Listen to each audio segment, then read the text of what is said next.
James Comey.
welcome.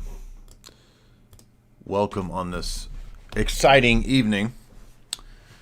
And this is exciting for many reasons, not the least of which is the recent YouTube admission that people had been censored under the pressure from the Biden regime.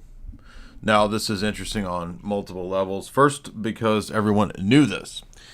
Even in the time period when this was happening, including my own demonetization in 2018 or 19, somewhere in there. So we were demonetized for anywhere from 6 to 7 years, resulting in the loss of hundreds of thousands of dollars from the channel. The apology has come, and now it appears perhaps even Lord Voldemort himself, the name that could not be spoken, might be able to return. Of course, they didn't, I don't think, specify the actual people, so we don't know if individuals who supposedly have a lifetime ban, which I think includes Sneeko, Tate, Fuentes, Alex, and whoever else, I don't know who else. We have a reversal. YouTube admits the Biden administration pressured them to censor Americans and terminated channels and offer the opportunity to rejoin. And Representative Jim Jordan says that they were considering prosecutions and so forth. And so this has led to the reversal.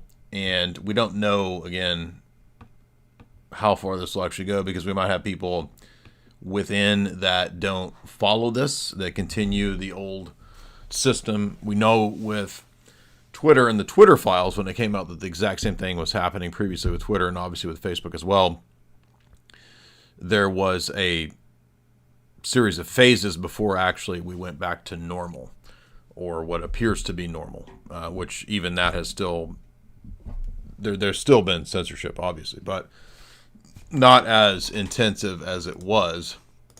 And so we have a channel started by Lord Voldemort himself. I'll play a little bit of this just for a second, because this also comes on the heels of other news that Alex is reporting that I'm sure the Q-tards are going to have orgasm spasms over, when it really has nothing to do with the Q nonsense.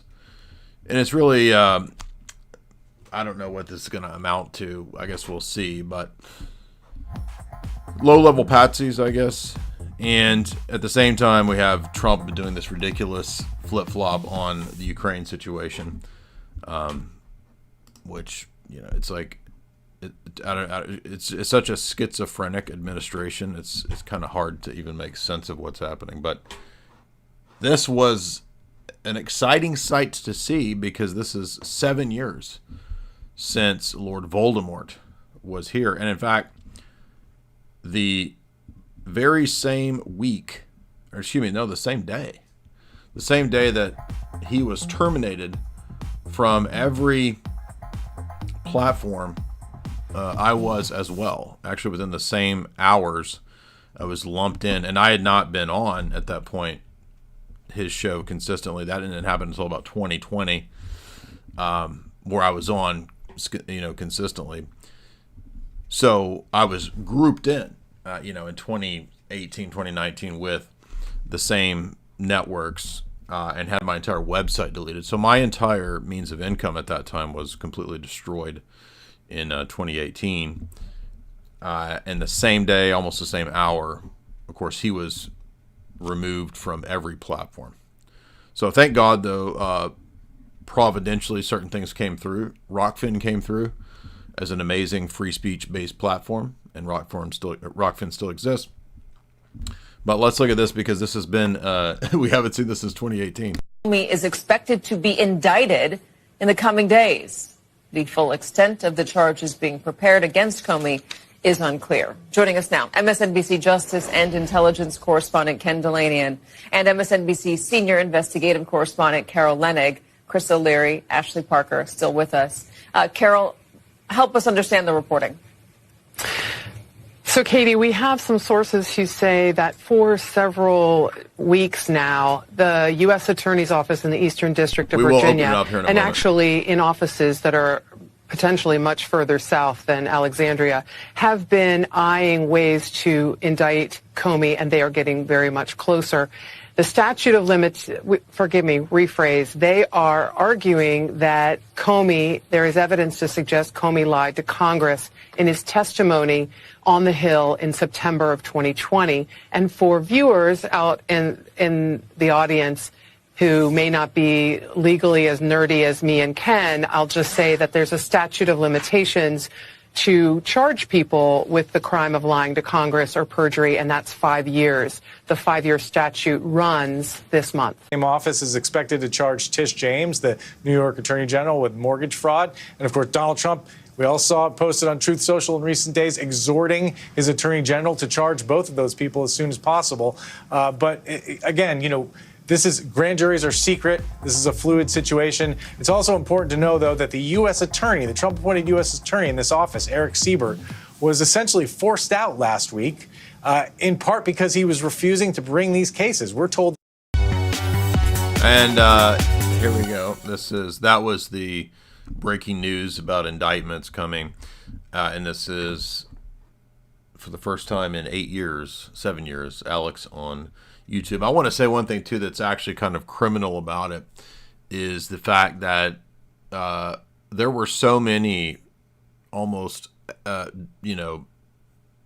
documentary level reports that, for example, not just Alex but Aaron Dykes back in the day did just tons of excellent research, excellent information on the history of global elites, dysgenics, these kinds of issues. So actually deleting these channels in a very Maoist type of approach it's even worse than just censoring, because it's an attempt to kind of wipe out history, and really the old channels should be given back. You know what I mean? Because that's more important than just saying, okay, yeah, we mistreated everybody, so please come back to our platform and please give us all of the value that you gave to the platform. It is Wednesday, September 24th, 2025. This is a Wednesday evening emergency breaking news alert from the embattled InfoWars News Center in Austin, Texas.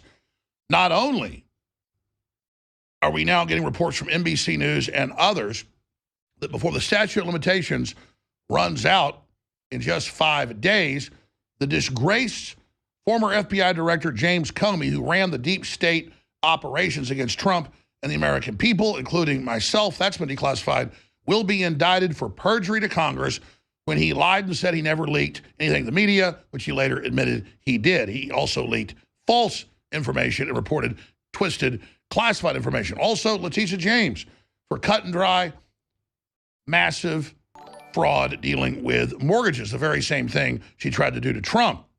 This is so huge. John Bolton, also it's been reported, was caught with classified materials, completely illegal. Only person that can have classified materials is the President of the United States, who may declassify things at will as America's chief executive. So this is a seismic event. The deep state is in total, absolute panic mode because they and their minions— We're going to open it up here in a moment. If you would, believe like they've been above the law. They believe they're untouchable. They believe there's never any consequences or repercussions for the things that they've done. That's why this is so incredibly important. I'll get back to that in a moment. But first, this is a test tonight. Yes, we're posting this at man.video. Yes, we're posting it at Infowars.com. Yes, we're posting it at Rumble, the Alex Jones channel, and of course, the Mighty X at Real Alex Jones. But this is the first post since 2018 on YouTube officially by us. They announced 2 days ago, Jim Jordan and his investigation into illegal censorship and election meddling and violations of American people's rights, got an official letter from Alphabet that owns Google and YouTube.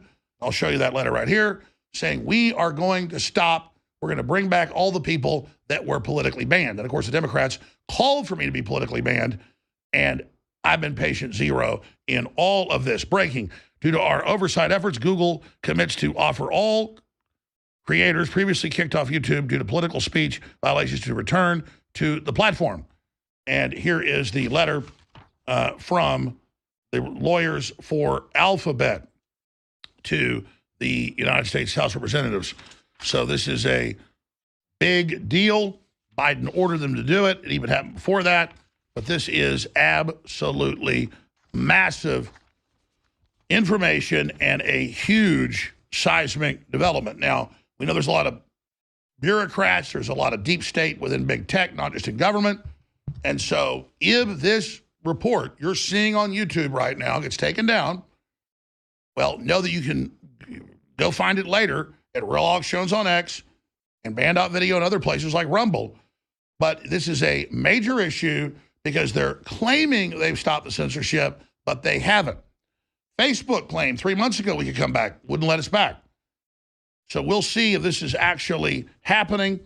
And if it doesn't happen, it doesn't automatically mean that Alphabet and Eric Schmidt are lying.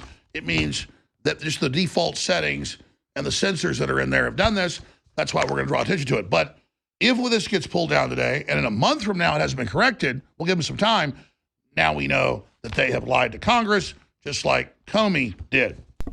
Yep. And that will be a really tough time. So the channel is right there if you're interested.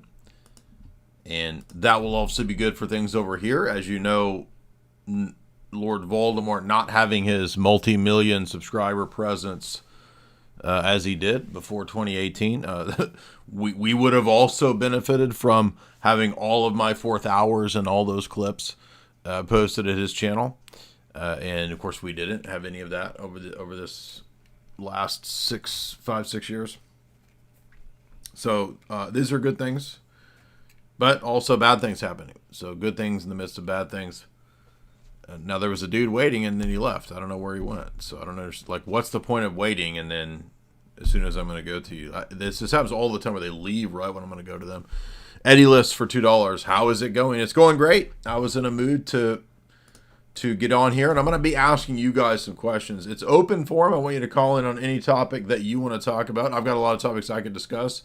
We could go into the breaking information about Russia discussing what appears to be Michael Saylor's strategy for solving the U.S. debt issue. I remember Saylor talking about this months ago. I didn't really get that this was this mega strategy to sink. Well, we'll get into it if we get into it. But it's a fascinating theory going around. It does have some meat to it because clearly Saylor is saying this, but then we have some people in Russia saying, well, this is what they're actually planning to do, given that the U.S. debt can never be repaid. So that all kind of clicked after I watched some videos last night discussing this. And this, of course, relates directly, as you can imagine, to Bitcoin and the Bitcoin price. In other words, stable coins will be this mechanism to actually devalue the debt, which is pretty wild. Scrim. Uh-oh, here we go. Scrim. Unmute. Hello, Jay. Mm-hmm. Yep. So, I would just like to just chat real quick, not even a debate or anything. I just wanted to ask you whether or not do Eastern Orthodox believe in a composite hypostasis? Because I just I saw this quote from Maximus saying that you don't. No, we do. Maximus has many chapters that discuss it, but it doesn't mean what you think it means. So when he says not in composite in hypostasis, that's what context is this in? Again, he has many statements in many chapters where he discusses in what way and how it's composite. So if by composition you mean blended into a tertium quid, no. If by composite you mean that he possesses two natures, yes. Composed is to be composed of two. Okay, and another thing I'm getting from a lot of Eastern Orthodox Christians is, do you guys believe in one composite nature? Because people are telling me this. No. And they're saying they also believe in two natures at the same time. Composite hypostasis, especially in St. Maximus, expresses diophysitism and diotheletism. So it expresses two energies. I'm not saying that Maximus didn't believe in a diophysite theology. I'm just like. I'm telling you what the phrase expresses. It's intended to express diophysitism. And so if it's diophysitism, then no, there could never be. What was your last question? I forgot what it was. How'd you word it? Well, my last question was, do you guys believe in a composite nature? If by composite you mean composed into a new nature, no. If by composite you mean two natures existing in interpenetrating one another, yes. I mean, like one nature being of two natures, but no longer. We don't believe that, because okay. Natures are, in patristic theology, the things that define that thing and no other thing. So how could he be a divino human and not be divine or human? Okay. Hold on. Was that a question? Can you repeat that? It's a hypothetical question. Okay. So yeah, thanks. Mm-hmm. Oh, I appreciate you being nice, because usually you guys are not very nice. What's up, man? H. Brazi.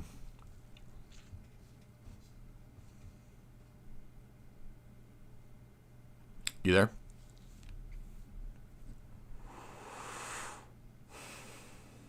H. Brazi, what's up, man? Can't hear you. You there? Maybe come out and come back in. Yeah, so, I mean, I want to keep it open to topics. And appreciate him being a nice guy. He wasn't angry and yelling and barking the same stuff they always say. So appreciate his questions. I wanted to talk about this because it relates to the religious topics that we talked about today with Richard Grove. And we discussed the whole history of the founding of the nation state of Israel. We went into the history books. Nobody wants to watch that.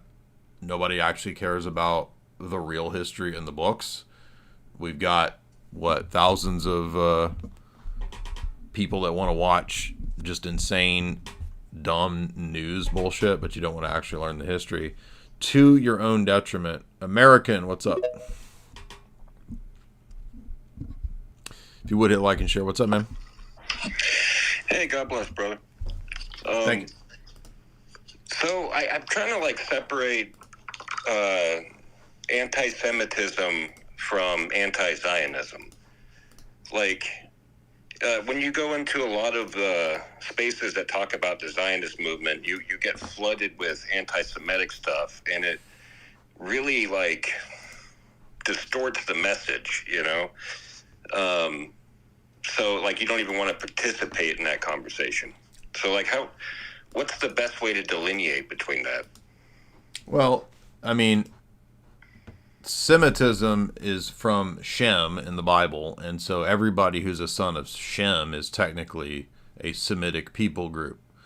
So what does that have to do with acting bad and whether or not a certain group of people has certain sins and vices that they engage in? Nothing. There's no direct connection between that necessarily.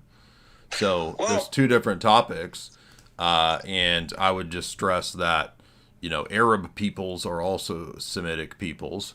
And I'm talking about anti-Semitism as it relates to just Jewish people as we think of them,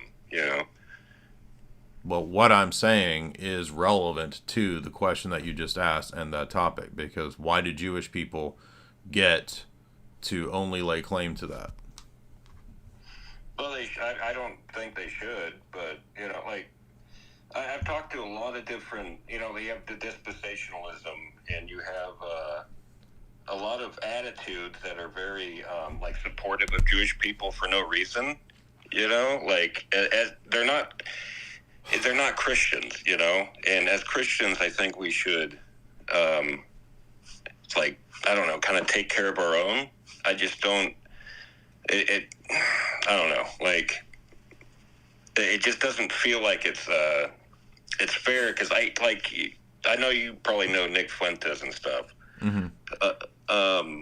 It feels like he makes really good points, and then he starts talking about like Jewish people in a very negative way, and it kind of takes away from the really good points he was making. And then when you try to like bring up a video of his to somebody, they go, well, yeah, look, he's just anti-Semitic. They can just point at the unnecessary negative shit he says, Well, I mean, there's multiple things going on here, because it's not an issue of, one person in the alternative media. This is, again, it's an issue where you have people groups laying claim to a name that is not exclusively theirs, but it has been put out into the mainstream that only this people group gets to say, I'm being persecuted because only I am the Semitic people. And of course, obviously, many of these people are centuries later converts, and so they don't even technically count as Semitic people. So it's a very bizarre situation. But I agree with you that dispensationalism is obviously a heresy. And in regard to the other right-wing commentators that are out there, I want to know from you guys, I want to know from the audience, where's the disconnect? Like, what are we not doing over here that is that other people are finding so convincing? Because when I go and interact with the followers of said people groups, I don't find them knowing anything. They seem to be completely stupid people. I'm not saying the face lords are stupid. I don't think they are. I think Candace is smart. Nick is smart. Tucker is smart. All the face lords are intelligent people. But in the audiences, I find people who have no idea what's going on. So I'm trying to understand, where is the disconnect where when we talk about the actual history from the history books and we get 4,000 views this afternoon, and then when we talk about, other issues, we get way more views. So it's like, help me understand what the issue is. And also, why is everyone so obsessed with this topic when it's a topic that, like, did you not know this like years ago? I'm trying to understand the disconnect, and I'm trying to understand what the issue is. What's up, man? And why are people on the right so dumb? I'm not talking about the face lords. I'm talking about the people on the right. Why are they so dumb? Help me understand. What's up, man? I'm mute. Dustin. Hey, Jay, what's going on? I caught the last little bit of your Spies Lies video stream from earlier. Can you speak up, man? You're calling me from a damn toll booth from 1953. Yes, exactly. Barely hear you. Running out of change. Speak Can up. you hear me? Okay, go ahead. Better. I was listening to the end of your... You there? We can't hear you, man. Try to come out and come back in. Owen?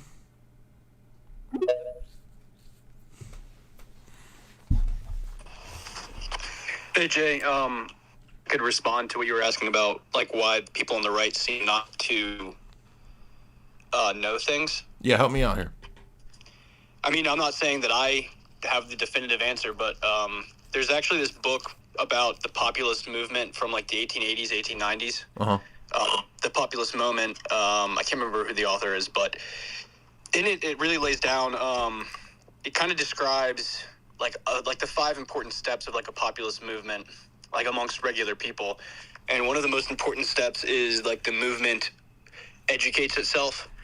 And this is where, and they laid out how the agrarian farmers basically started autodidacting, teaching themselves and others things like rhetoric and the legal system and how to fight using that. Mm-hmm. And the thing that I have observed, by and large, is that most of the people on the right, there's now this feeling of, like, we have people that do that, and I support them by like watching them or buying coffee from them or something, rather than you know, doing what I and like my wife. She's like going to law school because she wants to eventually become a judge, even though I actually told her women shouldn't be judges. That's a separate thing. But, but like, because we're like, yeah, this is, you know, regular people have to step up. It can't just be like, I buy coffee or I buy nicotine pouches from Tucker. Like, it doesn't work. Yeah. I do think that's part of the disconnect. And what do you envision stepping up to be? Just engaging in political action, or what do you think? I do think that probably they need to get politically activated on some level, on the ground level, to feel involved. But there does need to be, I mean, like Paul didn't immediately start preaching. You know, we could extend the same principle to like other things. People need to recognize their ignorance. It's like because they see how stupid like Kamala Harris or whoever they're thinking of, like, oh, the AOC, oh, she's so dumb. It's like, okay, yeah, they are dumb. But I'm not saying these people that you are dumb, the person who's saying this, but like you are ignorant. I mean, I'm ignorant of things. Like I try to autodidact and teach myself things, but there has to be a certain recognition of like personal deficiency that is like, I don't know if the answer is like generally pride or something or whatever, but there's been this inculcation in the broader population that I can see of like, and maybe it's from this Prussian education system, I don't know. Yeah. Of like, you're not active. You're not an active participant in like reality. I really don't know how else to describe it. It's simulated by proxy. I mean, I think I agree with you. And also, I think the internet is giving a lot of people the impression that they know things when they actually don't. Like, everybody thinks they're an expert on everything now because they have the internet, they have AI or whatever, and you cannot replace actually reading and understanding books with AI, ChatGPT, YouTube videos. None of that can ever replace actually reading books. So because people in mass do not read and they watch screens all day, I think this is a huge, huge part of it. Not that just reading alone would solve things. But we have masses of people that are living incarnations of Dunning-Kruger. I know that's overused, but I think it's legit here. And they are internet pseudo-experts, and they don't know anything. I mean, they think they do. But the internet is this democratizing, egalitarian force that makes everyone think that they know things, and they don't really. And so, for example, in regard to a lot of the face lords, okay, we have Fuentes, we have Candace, perhaps others that I am not even thinking of. These are traditional Catholic face lords. And I'm going to just say traditional Catholic because that makes it easy. We have our friend Tim Gordon and others, aspiring face lords. Why can we not talk about the Vatican being Judaized? So these people will cover for that, not talk about that. You're supposed to talk about Judaism all day long. But what about the Vatican? What about the papacy discussing and citing the Talmud and the Talmudic principle of tikkun olam? Greetings from Rome. I'm very happy to join you in Chicago as the Les Turner ALS Foundation gathers us for the annual ALS Walk for Life. Ours is a gathering of many people. Let me say, first of all, that I'm filled with admiration and gratefulness to the researchers and scientists gathered here. Our Jewish brothers and sisters tell us that one of the great projects given the human family by God is to complete and perfect the very good creation given us, tikkun olam. Of course, this is a Talmudic principle. It's not actually really a biblical theological principle. And also, Judaism does not teach that Christians and Jews are brothers and sisters. It teaches that they are the enemies. And Christianity historically has taught that Judaism is not the brothers and sisters of Christ or Christians because they hate Christ and so forth. So why would we think that, or why would we ignore this element if we wanted to go on crusades to expose Zionism, as many of these so-called right-wingers do on a daily basis. They build their entire audience just on this topic almost entirely. And by the way, have these people actually read any of the texts that we're talking about? Like the text that we talked about tonight with Richard Grove. Have any of these people actually read these texts? I don't think Fuentes or Candace have actually read any of these texts. Maybe they have, and I could be shown that I'm wrong. Although when I offered to have a debate on these topics, nobody was interested. They turned it down. So now that's ankle biting. Even though I think I'm calling out and asking a fair question. If the 2003 Catholic document, Reflections on Covenant and Mission, about the Jews, says not to convert Jews, why would we not call that out? Why would we not consider that if the popes, back to John Paul II, Benedict XVI, Pope Francis, all go and pray in synagogues? Something explicitly forbidden in the first 1,000 years of Christian canon law. Something forbidden even as late as 1928 in papal encyclicals like Mortalium Animos. Why would we not call that out? Where is the disconnect with these people?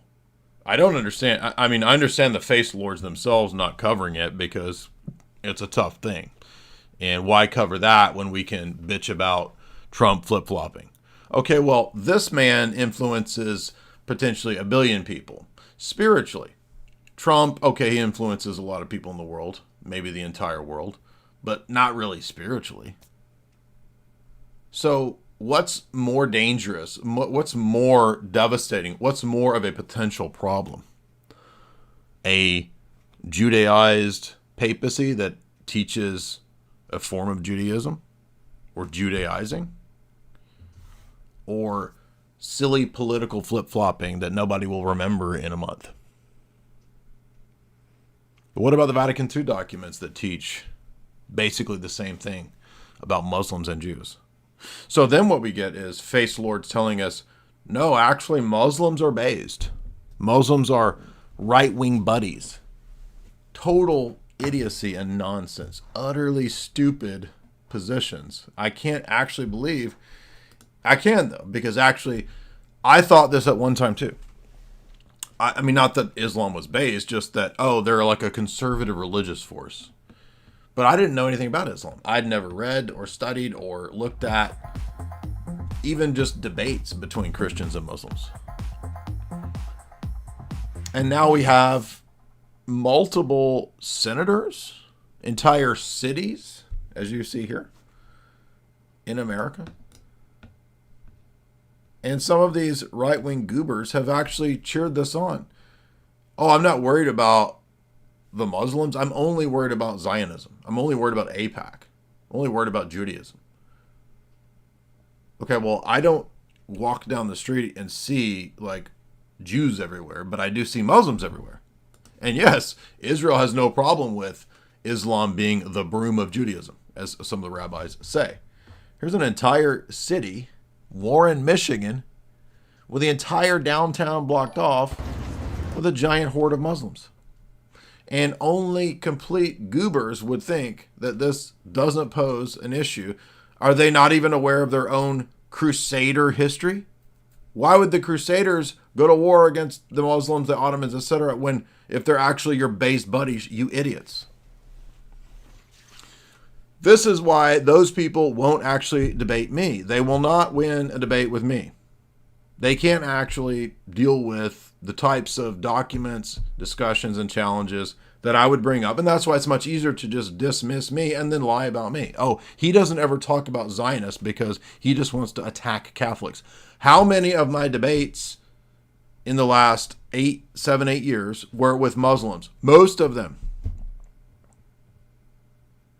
Most of the big public debates were with Muslims, not with Roman Catholics. Only a handful of prominent Roman Catholics, because there aren't any prominent Roman Catholics that can actually debate. They all suck. They're terrible. I liked Tim Gordon, but Tim completely failed in the debate. Eric Ibarra, I don't even know. He's in a carb coma. Wake him up. Can he even debate? Who knows? He's asleep. Delson, or no, look, don't call in about tag. I'm not talking about tag today. Anything else is on the table. Ash, what's up? Hey, can you hear me? Uh-huh. Yeah, so I wanted to speak maybe on the question you were asking on what is your platform not doing that the others are doing that gets them so much traction. Is it just I mean, I know I don't cover politics really, because politics is like low tier for tards, and then everybody else is a dumb tard and thinks that they're gonna like actually be voting and changing things. So maybe is that what it is? I'm just not doing politics. Well, I think it's even more a methodological level. I don't even know if I did that right. But either way, I've been listening to you for a long time, and I've been like listening to all your videos, and they're all long form, right? And you've mentioned before how short form shorts are actually a cancer on our brains, and like, you know, metaphorically, not actually, but they're just causing our brains to rot. And I think all these Fuentes and all these Candace people are just watching clips and expecting that to be their force when they go into political. Doesn't Candace do like an hour show though? So no, they do long form shows. But I think, like, so I've been watching Fuentes for the past 2 weeks since the Kirk event. Dude, he's only getting like 20,000 listeners a night. And so if you think about like all the people that are pushing this stuff, it's all short form shorts. Like I think and like that's why I'm glad that you're like promoting clips now. I think the clips are going to be helpful in trying to get more people listening to your content, because people really just don't care. It takes it takes effort to listen to longer form videos and to actually remember all the things you're saying. I mean, because all the things you're saying are correct and they're actually weighty. But if you just listen to a clip of Fuentes going off on Jews, I think a lot more people, for some reason, I don't agree with it, for some reason they're going to be more attracted to those kind of clips instead of the hard work of listening to a 2-hour-long lecture and actually bringing that to conversations when they talk with people. They'd rather just bring the clip in. Yeah. And I've done it myself. Like, I've listened to a clip before about some like hot news tape or whatever, and I brought it to a conversation, and somebody roasted the crap out of me because I had zero context of what happened before or after. And so I was like, dang, that's why short form is horrible, because the context I was trying to bring in was like not even correct. But I thought it was, you know? And so all these goobers who are just like short form shorts and TikToks, I'm just watching that all day instead of going to the long form lectures. Yeah. They're just ingesting a bunch of sound bites that if you go into an actual conversation with somebody. No, I think you're right about that, because that's why when you talk to these people, you don't actually get any sensible, coherent responses. You just get gibbering and chirping, and they just repeat what they heard somebody else say. And yes, we have like at least 10 clips channels now, so shout out to all the clips channels, because there's 10 of them. Guys, feel free, go crazy with the clips all you want. I welcome it. Just link back to the channel. And yeah, the clips channels are getting, in many cases, many or more views than my channel, which is fine. I don't care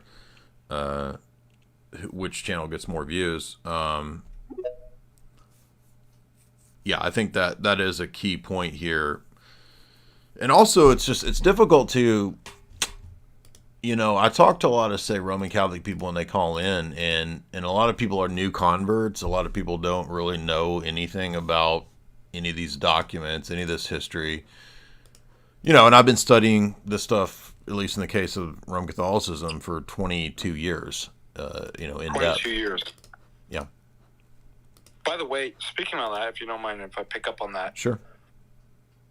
Even Roman Catholics who aren't new, how many of them don't know that universal ordinary magisterium's actually binding? Oh, I would say at least 95% of them don't know that. So, I mean, even Tim was unclear on it. What's really crazy is like, well, so your whole faith is reduced to ex cathedra state. How many are there? 7? 8? Well, most of them think a few, which isn't even true, but they can't tell you the number. Well, I mean, yeah, it's just crazy. So they always want to take it back to, well, that's not infallible. You see, it was an ex cathedra statement. But like, have we ever made the argument that it's like, that's so sad? So everything can change and is not part of the faith, except for 5, 6 statements, like that's your faith. Like, why would anybody want to join your church with that? And that's not even true. Right.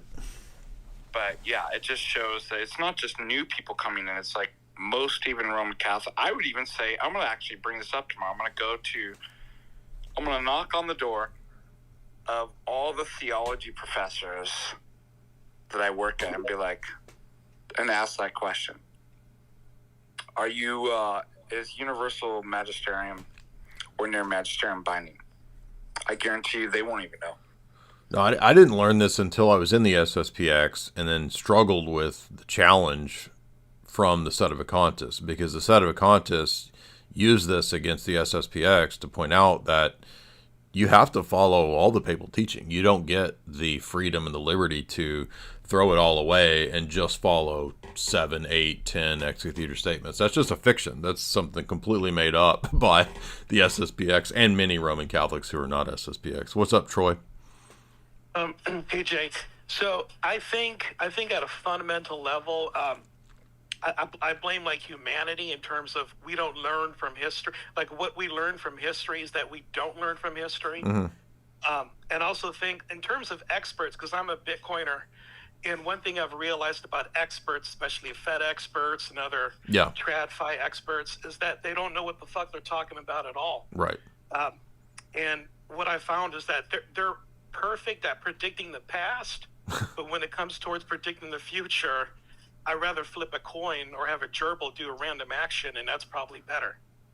Yeah, I mean, like Candace Owens does a lot of good stuff, and then you've got this like fixation on Macron's wife's gender, and I'm like, it's just weird. I mean, she probably isn't whatever, but like, it's just bizarre, I guess. And then, no knowledge of the religion and the theology, but suddenly she's Roman Catholic, and it's like, why? And why would we? It's just odd. It's all weird. It doesn't seem very thought out. And like you're saying, it's almost as if people are just hunting for a new expert to follow. And then you're like, why do you think this person is even an expert? And also like Wes Huff, he knows far more than I do about Christianity, but he's a Protestant, and he's not Orthodox. When if you just look at the history, it logically points towards Orthodoxy. It's weird, exactly, that there's so many kind of basics you would think, right? Like you would, I was thinking about Islam as I was reading, and we're lecturing through this, book on Al Qaeda, the history of Al Qaeda from an FBI consultant.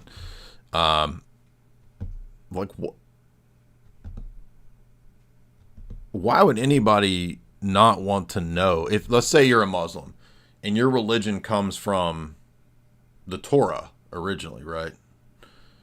And the Injil, wouldn't you want to know like what the Torah and the Injil say? Even if you thought they'd been, quote, corrupted. Because when you go and familiarize yourself with the Torah and the prophets, it would be immediately apparent and obvious, I think, that, okay, this new copy-paste thing is not consistent with what came before.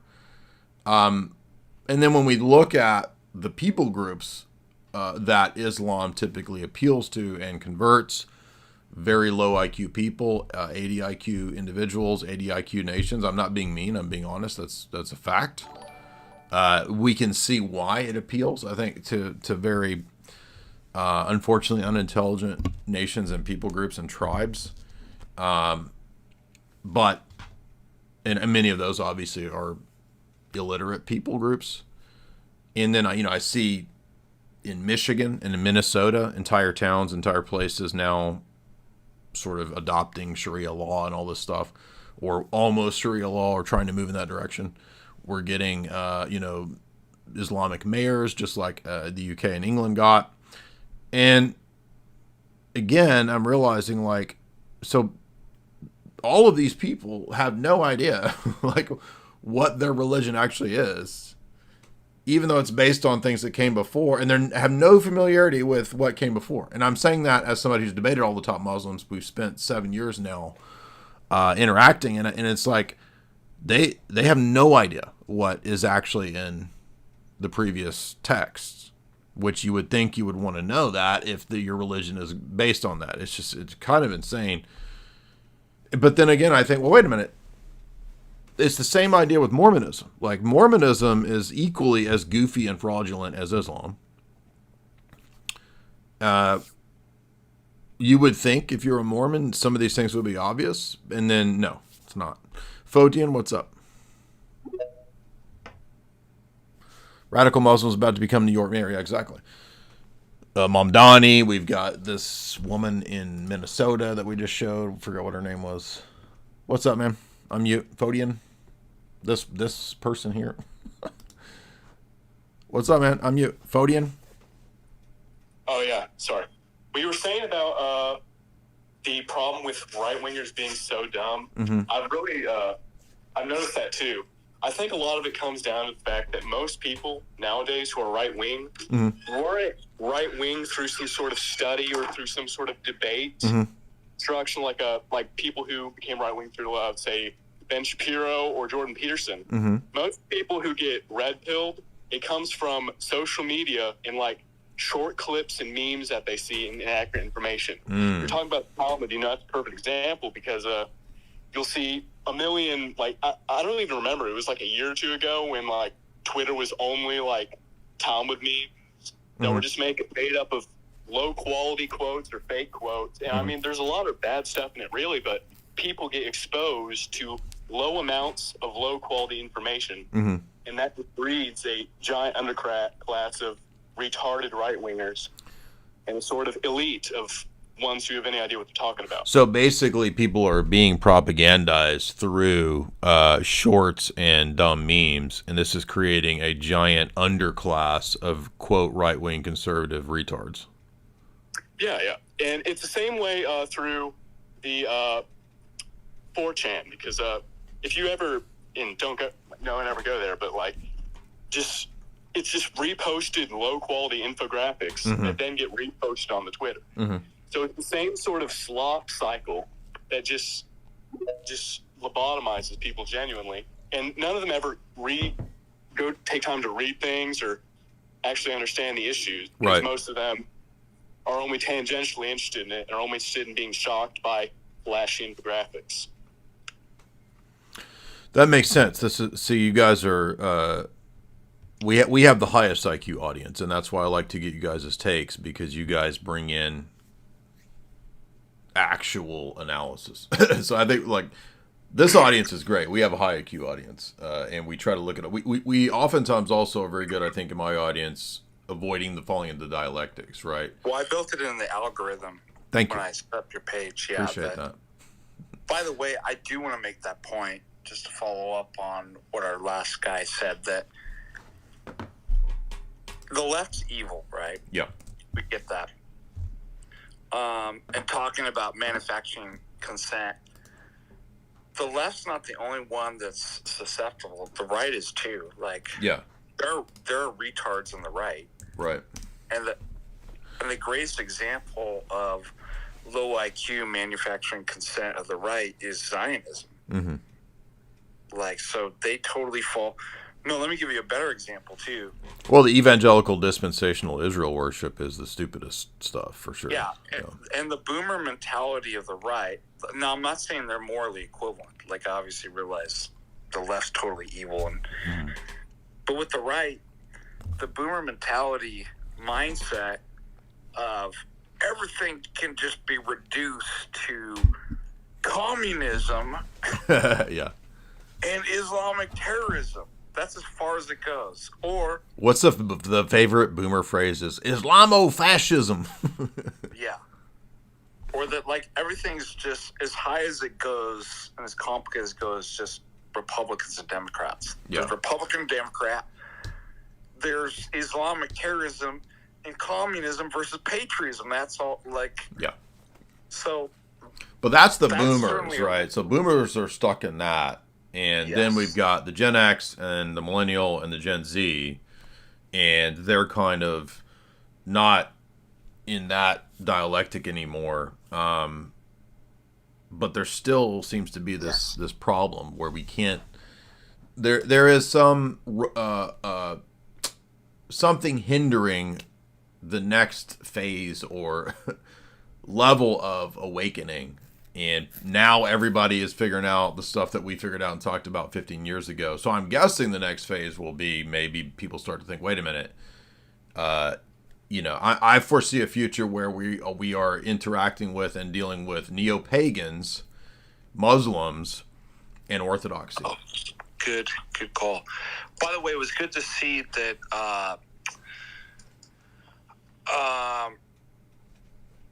why am I blanking on his name? Richard Grove. Mm-hmm. See, here's a guy that's able to see the kind of nuances of, like, it does go a little bit farther than... Well, no, Richard's a really well-read guy. Like, he's more well-read in a lot of the history topics that we talked about today than I am. So he's super well-read. Good. Yeah, it was good to see that he has those kind of nuances, and it's like, yeah, it's a lot more complicated.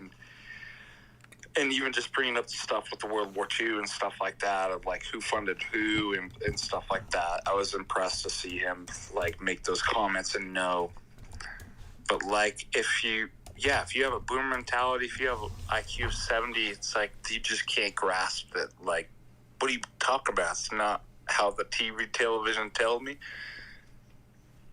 Yeah, I think that definitely the younger you get, the quicker it is for people to figure things out because of the speed of information. But at the same time, that speed of information is being compacted into these, shorts, and it's just making everything just ridiculous. What's up, man? Hi there, Jay. How are you? Good. What's up? So I hate to kind of derail our topic of dunking on idiotic conservatives, but you got called out on an Instagram page with 50K followers. Uh-oh. Yeah, for being mean. And you're not going to believe who called you out. It's Jesus. Yeah, Jesus for being mean. But it's this catechumen who dresses up as a crusader and prays on camera. Wait, wait, hold on. A Orthodox catechumen who dresses up as a crusader? Catechumen. Yeah, he dresses up as a crusader and he prays on camera. Doesn't even sound real. Who is this person? So on Instagram, it's Crusade with Care, 48.1K followers. How many? Well, a lot of these people, a lot of the younger people, by the way, buy followers. So. Oh, I mean, some of his reels, they have like 15K likes or whatever. No, you can buy those too, dude. I'm not. Oh yeah. If you're not like, the next one has to be like a furry. There's an Orthodox furry catechumen. An Orthodox furry he's calling Jay mean. What's the name again? Crusade with Care on Instagram. All lowercase, all one word together. Crusade with Care. Usually the way, by the way, being mean to Roots of Orthodoxy. Okay, but Roots of Orthodoxy is a fraud, so. Oh yeah, but he says that Jonathan has done the greatest service to the Orthodox Church in the online world. This guy looks like a psycho, actually. Because I've called it out too, and people, I told my fellow brother priests that I'm like, hey, stop going on this guy's channel, right? Oh no, well, he's a really honest guy, and he was honest to us. Like, that's fine, but keep in mind the audience thinks this guy's Orthodox and he's taking money from them. So this guy is doing the same thing where he sits in his corner with, he's got fake ivy over his Orthodox prayer corner, and he dresses up as a crusader. This is like Fed energy, dude. You can't make this up, man. The one where he calls you out, it's the one where he's wearing the suit. He doesn't even name you, actually. He refuses to name you unless it's in the comments. Okay, yeah. So this is like, obviously, this could even be like Fed energy stuff, and this is so ridiculous. Oh, also, if you ever sick right now, but I've held my tongue on this for a hot second, and honestly, this needs to be said. And like saying, "Oh, I lived in the darkness and whatnot, but I'm a crusader. I'm Theosis of random Greek island." Isn't it bizarre? Jay, I was telling you, it's like if we built a time machine. This is like Fed energy stuff, because this is what Fed used to do, where they would like dress up in these costumes like militia level Feds, And here he is. He's promoting Lee Strobel's Case for Christ. I mean, what Orthodox person pushes Lee Strobel, first of all? Oh, and also, I mentioned praying on camera. Like, a year ago, he started the page, and he started it off with a 4-part series on praying the rosary. Please watch this until the end. I need to make something very clear, because based on my last few videos, I think people get the wrong idea that I'm some kind of pacifist kumbaya. Yeah, this is, by the way, you'll notice, because you can buy followers and likes, so I'm not saying he doesn't get, but like, he's got 60 comments here, 20 comments. If you're getting... something you're failing to realize is that a lot of people on Instagram are retarded. No, I know that, but for example, that Muslim grifter kid, he did the exact same thing where he had like 100,000 followers. I forget that guy's name, but he's been going around everywhere. Like he's gotten... Is it the white dude? Yeah, the white guy. Yeah, so if he's got... But almost all the followers are fake, and then he's got tons and tons of likes, but then if you look at the number, it's like 3 comments. Okay, so if you're getting like 50,000 likes... and you've got like 4 comments, okay, there's something off there, right? So I don't know for sure that this guy's done that. You're right. I don't know. I'm going to disagree. I think you look, guys got a long 14 comments. 14. But each human being are icons of our beloved Christ. Christ. My morning prayers in a Knights Templar. You should wear a Templar outfit. Oh, yeah. Like, if you guys can't figure out this is like fake and fraudulent, like, I don't know what to tell you. I'm going to go ahead and block this nonsense. So, this is... I mean, I guess you're right, though. People just can't, like, they don't have discernment anymore. Thank you, by the way, Justin. Appreciate that. No, people... They have no discernment. I apologize if you wanted to say more. Come back. Slow Boy, I'm sorry. I was about to go to you. Where'd you go? Slow Boy left right when I was going to go to Slow Boy. Glenneth, what's up? Glenneth? Is that a real name? I'm you, dude. What's up? Hey. One thing you got to know about like YouTube and all that, the algorithms, most people actually like understand them like super well. So they'll like for Mr. Beast, for instance, he'll put his videos out for the day, and then like a day or two later they'll change the titles so they capture more of their audience. Yeah, I've done that before.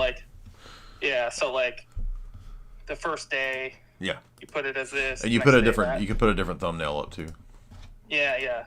So instead of 50% capture, you get like 75. Mm-hmm. And then a lot of people, when they have their clips channels, mm-hmm. they have someone run it and clip their stuff while they're actually doing it. Mm-hmm. And what they do is like, okay, I get 50%, you get 50% of the income. So make it as best as you can. And then you have one person just focusing on clips the whole time. And then they just get half the income. And so it's in their best interest to blow it up as high as possible, and then you don't have to worry about it. So there's like a lot of like tricks what people do just to blow it up. Good points. Yeah. And then like a lot of people also they kind of just, I think it's more not that they're not intelligent, it's just they don't know a lot of the stuff. It's true, but a lot of the same people like sort of run around with this sort of arrogant, know-it-all attitude, even as they don't know. Justin, did you want to finish your comment before we go to somebody else? Justin or Justinian? Oh yeah, so I was going to talk about aesthetics and how people think that's, just looking cool or whatever makes you based or something. It's like people think Stalin is cool just because he made the Moscow metro look so pretty, right? And it's like, imagine if somebody on Instagram started doing Orthodox apologetics and dressing up as a Bolshevik. That's how absurd this is.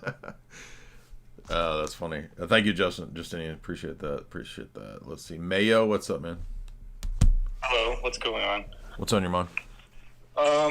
So I'm Gen Z, right? And, a lot of people in my generation are watching.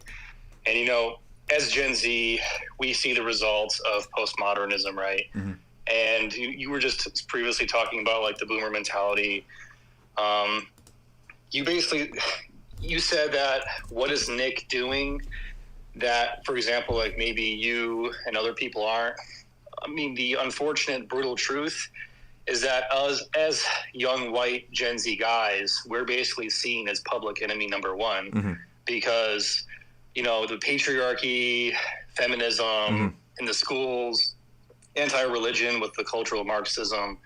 So from a young white Gen Z guy's perspective, we see Nick as I wouldn't really say he's disaffected besides him being like canceled, but it's more so he speaks to like the tribalism aspect because if you are paying attention to other ethnic groups, for example, like African Americans that no longer want to be called African Americans, they're going now by foundational Black Americans. So that's with Tariq Nasheed. So there's a lot of like ethnic ethnocentrism, tribalism. There's a lot of basically tribal warfare that's going on in the Gen Z warfare and in the Gen Z culture right now. I wouldn't say race war, but I would say more so ethnocentrism. And basically when you're, I remember watching you, watching your stream in one of these streams the last couple of weeks, you were also talking about when you were young, there was like a group of teachers that were basically plotting to like emasculate the young males. Right. That's basically what happened. That's literally what's happening in my school right now. Right. So that's not even a joke. Like it's no, I believe thing. It. They were literally saying this. This was 2012 when I heard. Yeah, it's a real thing. Like it's like sisterhood code is a real thing. Like they'll literally like have like the female young students talk with the female teachers, and then the male teachers will basically be like simps because like they're just basically gynocrats. But basically Nick, he speaks to the feminism problem. He speaks to the two-party uniparty problem. He is Catholic, and I know one time he talked to you about like, he DM'd you saying, stop attacking Catholicism. I'm with you on the theological debate. I do think Orthodoxy is the truth compared to Catholicism. But since you're more brutal about the theological, in the material temporal realm, unfortunately, the politics and the tribalism, because let's say you're a young Gen Z guy who's agnostic, like, are you going to be more attached to the white identitarianism that Nick is saying or towards theology? And especially when you're in school, you're going to lean towards the political America first nationalism, because when you're a young Gen Z male, you have the choice between. Yeah, I know. I understand because I've been that, and I was in the university in my 20s under the same sort of assault. So I totally get it. But I think what you're going to realize is like all this political shit is not like it's. I'm not saying you can't have any political interest or strategy, maybe at the local level, but like you're going to look back and wish that you had, for example, bought Bitcoin, that you had, for example, learned to interact with women. And I don't understand being a young guy not interested in interacting with women. And I know you can say, oh, but the women are bad and this and that, but I just don't understand it. I still go out in the world, even though I'm married, and I see good-looking single women. I don't understand the attitude of, I don't care about that, because every time I discuss this type of stuff, what I get from that side of the aisle, that audience, is exactly what you said. We care about this. I never hear anything about, okay, how are you starting a family? How are you starting a business? How are you building financial power and prowess? All I hear is complaint, whine. And I'm not fussing at you particularly. Oh, I agree. I'm saying those are the things I hear. And I was in my 20s. I had the exact same problems in college. I had all the exact same complaints. And I'm sure it's way worse. But how does any of that solve things? Like, do you actually think that an organic person can change politics? No. Yeah. Go ahead. Well, so basically, I agree with you on the local aspect.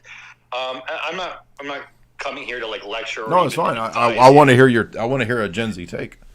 Yeah. So as Gen Z, Basically, I agree with you. I think there is a lot of excuse making, whatever you want to call them. I don't like using the word incel because it's dehumanizing, or the people that just are not good with women. Personally, I never had that. Mm-hmm. But for me, I more so care about the basically the excess male crisis, basically where unfortunately there's basically pseudo polygamy that's going on. Basically 5% of the males in Gen Z are basically hogging all the other females with hookup culture, and the other males basically that don't get to participate in hookup culture don't want to be the leftover males that then marry them. And then also when you say, what are you doing to start families? Mm-hmm. Well, for me, I do want to get married. Mm-hmm. I don't have that mentality. But for a lot of other Gen Z males, unfortunately, they're scared about the divorce courts. And I do actually hear there's actually a lot of local stuff that's being made in some of these states. I think one of these states just recently had that 50-50 divorce thing that like lowered the divorce rate by like 30%. Mm-hmm. But yeah, I mean, I do agree with you. There is a lot of complaining, but I'm just trying to let you know from how someone that is Gen Z would look at Nick. And basically, he's just basically brutal with the racial realism, brutal with the tribalism. He basically calls out like anti-white propaganda. He's also for patriarchy. He also for he's a nationalist. What? So it's not that stuff's wrong. It's a distraction. It's in the sense that it's put in the wrong priority. So Gen Z is extremely frustrated at the failed institutions, seeing the lies and kind of stuff like that, and that's a good thing. They're extremely fearful, which makes them easily manipulated. And so I think what Jay was saying is that they put fourth and fifth things as first, right? What Gen Z men need to do is exactly stop complaining. It's perfectly fine to be like, it's messed up. The world's messed up and there's all these messed up things.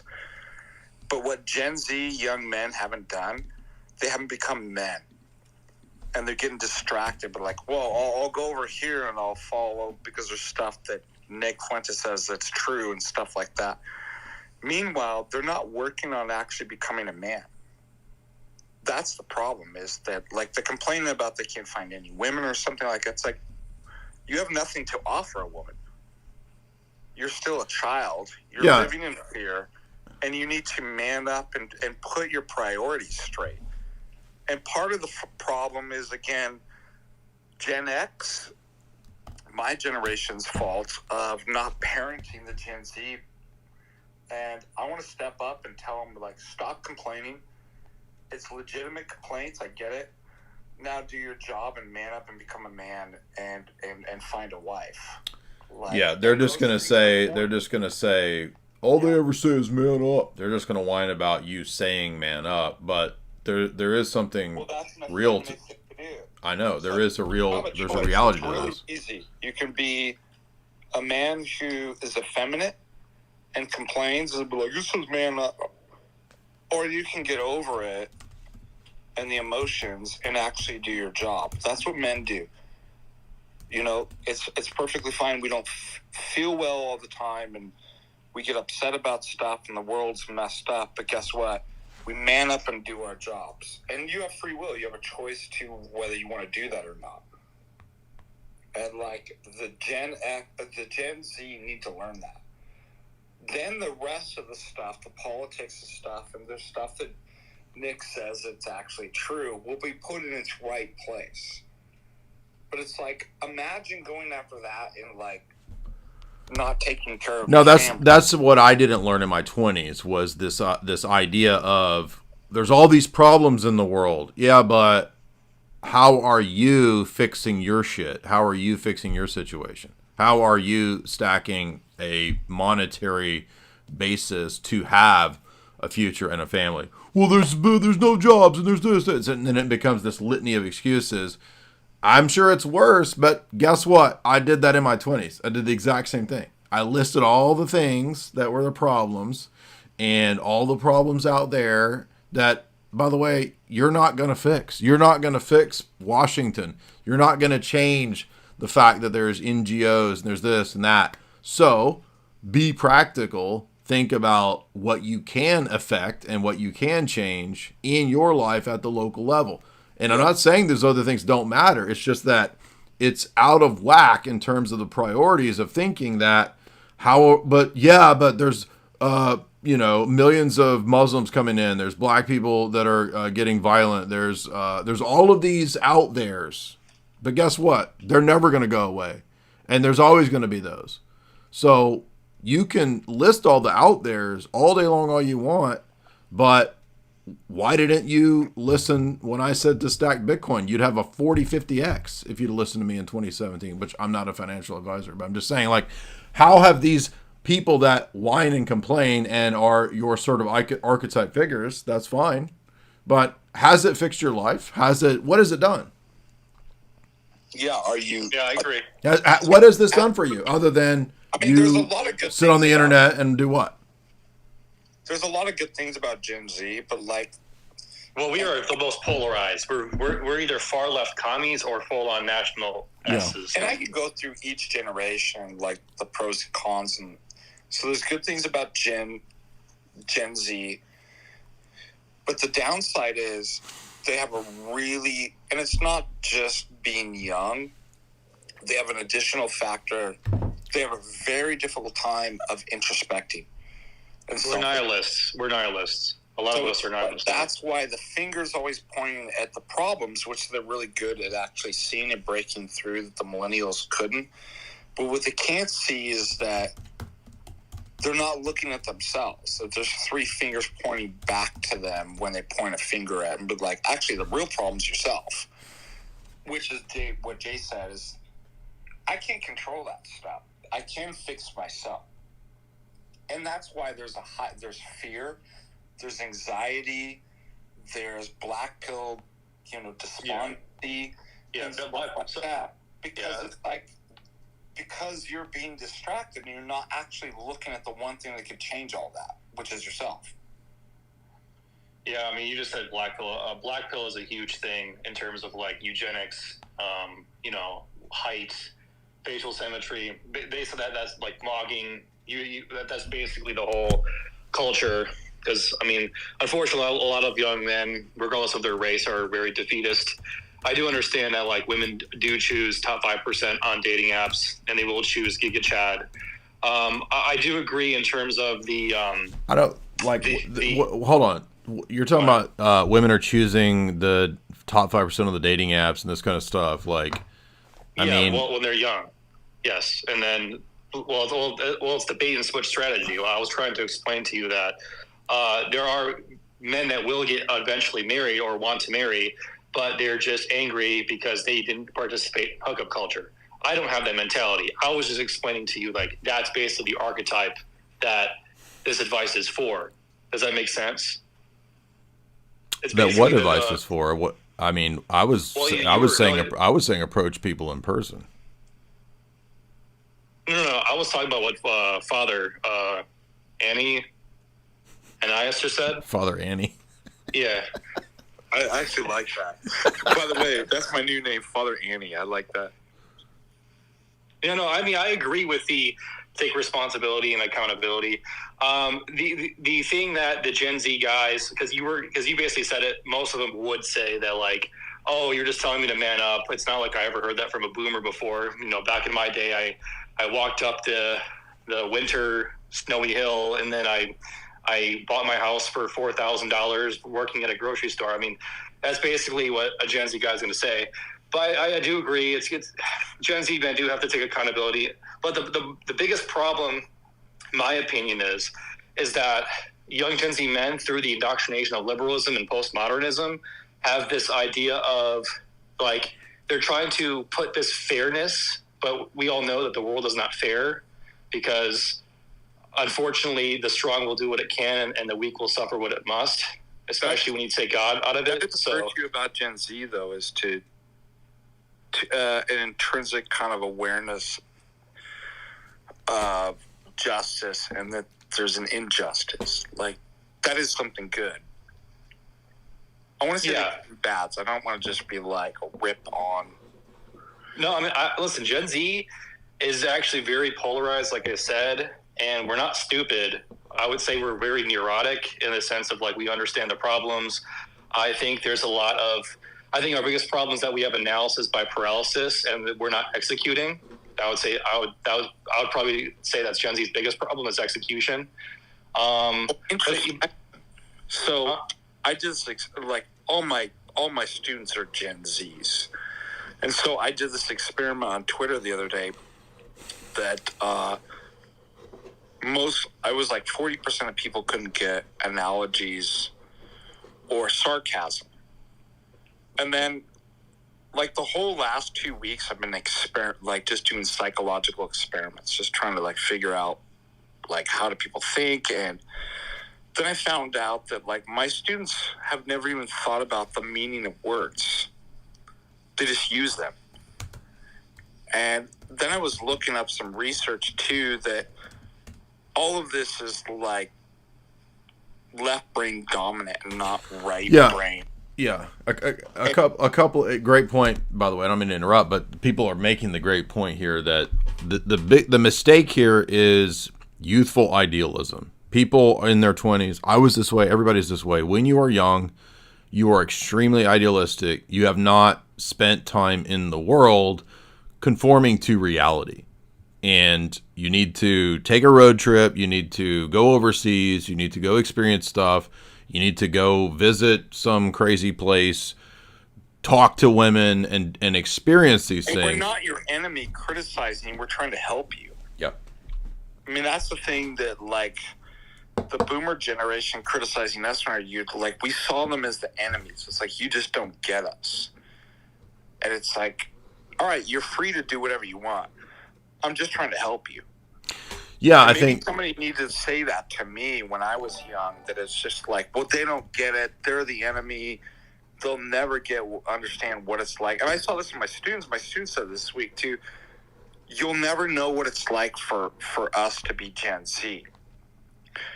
And I'm like, that's weird that we're pitted against. I'm actually trying to help you. And I'm doing everything I can to get out of my own perspective, my own generation, to see it from your perspective, to do what? Not to criticize you, but to help you. When I was in my 20s, my dad would tell me stuff like this. He would say, you've got way too idealistic an attitude about how the world needs to be run and fixed. And when you reach after 30, you will change and you will realize it was immature, even though all the stuff I said might have been correct. It was immature and unrealistic to put that as my priority of thought process. Oh, I'm going to solve America's racial crisis. I'm focused on, and again, none of that is even saying that it's wrong. It's saying that it was a wrong focus because you were using these things as an excuse to not engage in your own improvement and focusing on the things that would have made your life and your situation better. And guess what? My dad was correct. Father Deacon, you want to say something? You put it really well. I mean, just think about it. And pastorally, everything's distractions to get you from what? Improving yourself. Right. Yeah, exactly. So this whole issue of like even forgiveness, right? People are all upset about like Erica Kirk forgiving her husband's murder because they didn't ask for repentance. But like forgiveness is about you. Yeah. It's a release from the captivity of the memory of the past, so you can advance to acquire the spiritual virtues, all of which Christ encapsulates, because that's Judgment Day. Judgment Day is not a statutory, legalistic, I condemn you because you didn't forgive. It's an ontological judgment. Do you look like Christ? Yeah, and that's when you mature out of the political as your idol, and I think for a lot of these face lords, because it's also a very marketable way to reach a large audience, when you mature out of the political as your sort of idol, as your number one most important issue, most important problem, as you get older, you're going to realize that those things, it's not that they're not important, but like your individual ability to affect change is going to be directly proportional to what you do with your own life. Not, did you share this video? Did you spend enough time watching this or that streamer? Like your own focus and your own time and energy will shift by the time that you're, say, 30. I know that in my life, but when I hit about 30 to 33, I had a massive shift in the way that I viewed things. And you're going to change immensely from your 20s to your 30s. And you will see that everything that I'm telling you is absolutely correct. And you will look back and you will say, I wish that I had put more time into that stuff in my 20s rather than all the time that I put into gaming, all the time that I put into whatever else, etc. Like, none of those things are going to alter and change your own life, no matter how much time and energy you put into political stuff. Morgan James, $20. Here's a tip for all your hard work. Glory to the Father, to the Son, and to the Holy Spirit. Thank you. Pavel, $5. What are your top 3 Wikiphase songs? So that's why I had Wikiphase up. I've spent probably the most time listening to Tracer. I like Just One Thing quite a bit. And I got a little burnt out on Absolute and Doubt. So the people who bitch about this, I got to be buddies with Wikiphase some years back.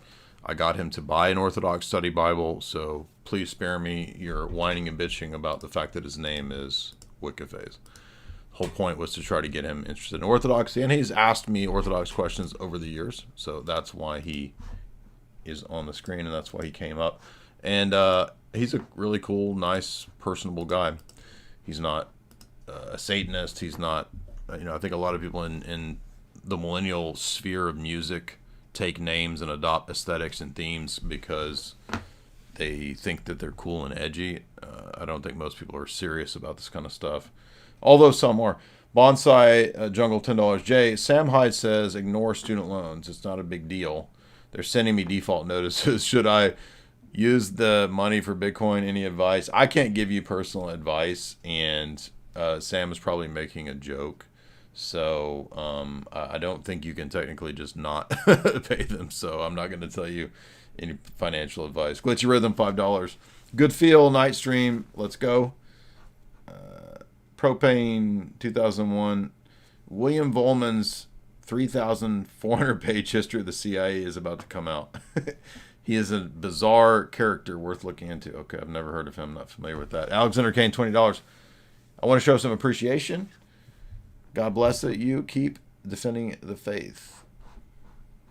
Oh, Epic Fail, $120. Thank you for a big fat super chat. What are your thoughts on Bitcoin usages within parishes? I think it'd be a great idea. What about for accepting tithes, use for emergency reserves? I'm on a parish council. I'm trying to navigate this and whether I should open my mouth when it comes to the orange coin. I think it's absolutely. I mean, if Bitcoin is ethical money, I think it is, then it makes more sense than relying on dying fiat currency. So, but, if you got a lot of boomers, you're probably going to have a hard time convincing them of that and getting them to understand it. I like how you put that, too. Ethical money. Mm-hmm. That's a really good phrase. I really genuinely believe it is. Where are you laughing at? Jamie? Jamie's in there giggling, so I thought you're giggling at ethical money. CS, $5. You're a tyrannical reigner. I am. Groove Monster, $10. I'm not sure if you read this, but check out The Film as Religion, published by New York University. The author's thesis is that films in modernity provide us a worldview that is traditionally that is the same way that religion was traditionally utilizing stories. Yeah, I mean, not being a douchebag, but that's kind of the thesis of Esoteric Hollywood 1.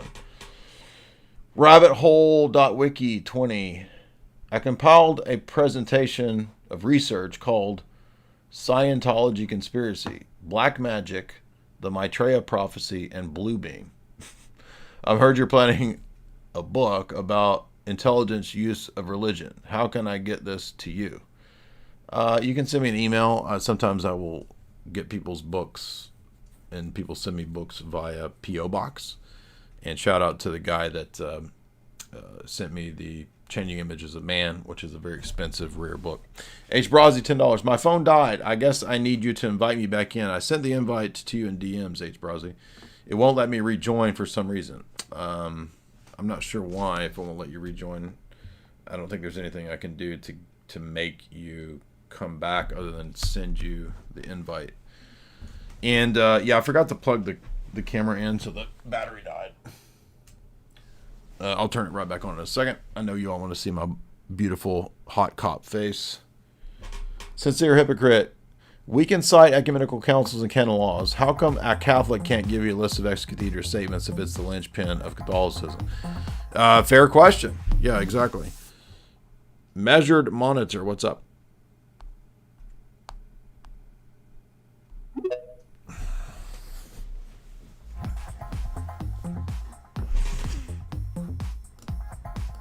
I mean, the other thing I was going to say about politics, I mean, to change the political landscape, you need to be very wealthy, right? I mean, you need to have hundreds of millions of dollars, if not billions of dollars, to really affect change in politics.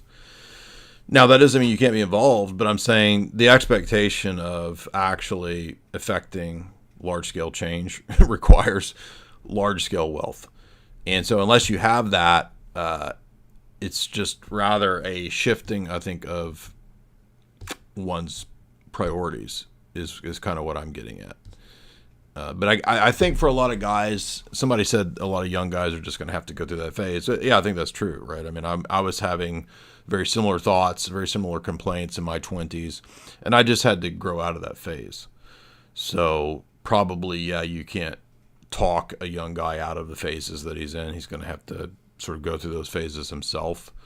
But I think one thing that when you're older, you kind of feel sad about when you talk to younger guys is younger guys don't really, it's like they don't really want wisdom or insight. they want to complain. They want you to recognize that they know it all, and they're not interested in your takes or your insights or your understanding. And, you know, if that's the case, you know, you got to kind of let people go do their thing and learn on their own. And then eventually I think people come around and then they're like, oh, you know what? Because I should have listened to my dad when I was younger, and I was arrogant and full of myself. I thought I knew it all. I had it all figured out. He doesn't understand. You never understand. But in a sense, it's true because no one's experience is identical to somebody else. But I think the boomer generation, for the most part, lacked a lot of wisdom, but it doesn't mean that they had no wisdom, because a lot of the practical things that the boomers sort of obsessed over and were all about were correct. Measured, what's up? What's on your mind?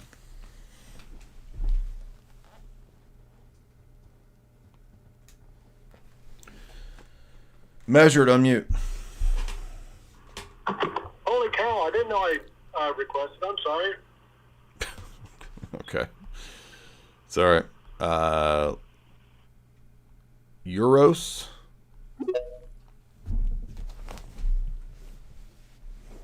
Yeah, again, you got to use wisdom. These aren't one size fits all. Some guy says, Kev says, my dad was a gay libtard. I'm glad I didn't listen to him. Yeah, I'm not saying you listen to boomers on everything.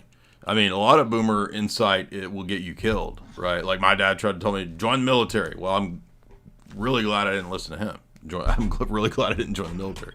So I'm not saying that but I'm saying, like, in terms of certain practical things, like, I don't know. Like, I remember I read this book one time and I was trying to tell my dad about it, and he was like, yeah, you're telling me about all this intellectual stuff, but he's like, do you have any assets? And I thought my dad was being a douchebag when he said that, and it made me mad. And I was like, but looking back, I'm like, no, wait a minute, he's actually correct. Like, I wasn't focused on, like, getting my stuff situated. I was reading these books about geopolitical stuff and all these conspiracies and this and that. And my dad had a great point. And it made me mad, probably because he was right. And I didn't want to really think about it. Uros, what's up? I'm you. What's up, man? Can you hear me? You're cutting in and out. What's up? Yeah, no, it's the first time I've been on here, so I've been listening for like the last 20 Can't hear you, man. minutes. Ask your question because you're roboting. What's up? Yeah, I watched the Tim Gordon debate. Can you hear me or no? You're roboting. Ask your question. Just ask the question. Now you muted yourself. All right, so wasting our time. Liam, what's up?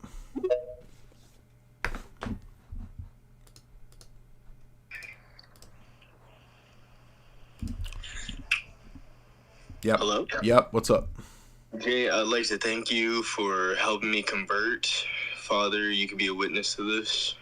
You and Alex were integral to me, and I just want to ask, somebody who's converting to Orthodoxy, what can be our role to basically combat, probably be a thorn at the devil's side and all of this geopolitical warfare?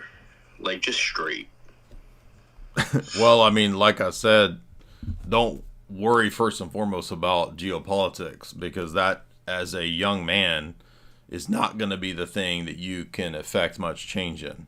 So I'm not saying you can't be interested in those things or learn about those things, but it's not going to be the top of your priority, right? Your priorities are going to be getting straight, religiously speaking, and then, you know, your business prospects, because unless you're going into monastic life, like, you got to think about that. You got to think about, how am I going to support a family? How am I going to provide for them?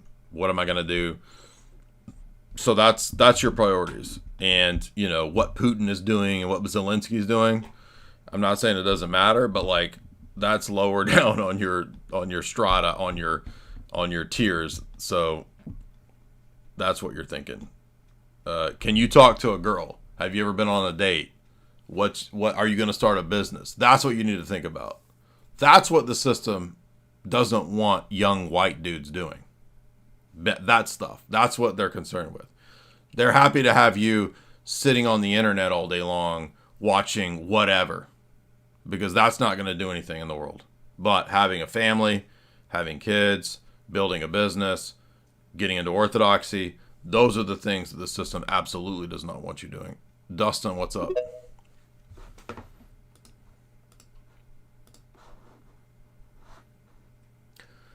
Unmute. Guys, when you come on, unmute. Dustin, unmute.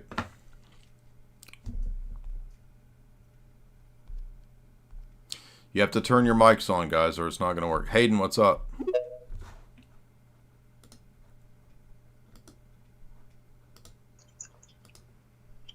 Hey, Jay, can you hear me? Yeah. Hey, I had a quick question. First off, I want to say thank you for your program. Definitely has helped me lead me to Orthodoxy, so thank you. I wanted to see if you had any thoughts on Chuck Grassley's most recent comments. I don't even know. What is that? What about? I think it was either yesterday or the day before, he had put out, I can't remember where it was, I apologize, but pretty much called the Patriarch of Russia a KGB member, which I know is inflammatory, but I know you know geopolitics. I was just trying to see. Right. So first of all, it's kind of like the Hitler Youth. Like, anybody in Germany at that time, like Cardinal Ratzinger was a member of the Hitler Youth, because they would put everybody into these categorizations and into this structure. So he was not a member of the KGB, but he had a name that everybody like that was given in the Soviet times. If you watch my podcast I did with Metropolitan Jonah on the history of the KGB and their relationship to the Russian Church and the NKVD, they had that strata and tier classifications.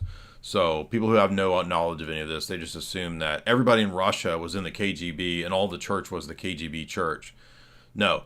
In fact, many members of the church were persecuted, and so there were listings of bishops that were compromised, possibly compromised, uncompromisable, etc.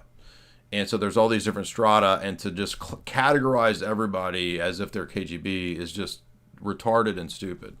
I don't know who even is that a senator? I mean, I don't keep up with all this like gay political shit, so I don't even know who that is. Uros, you want to try again?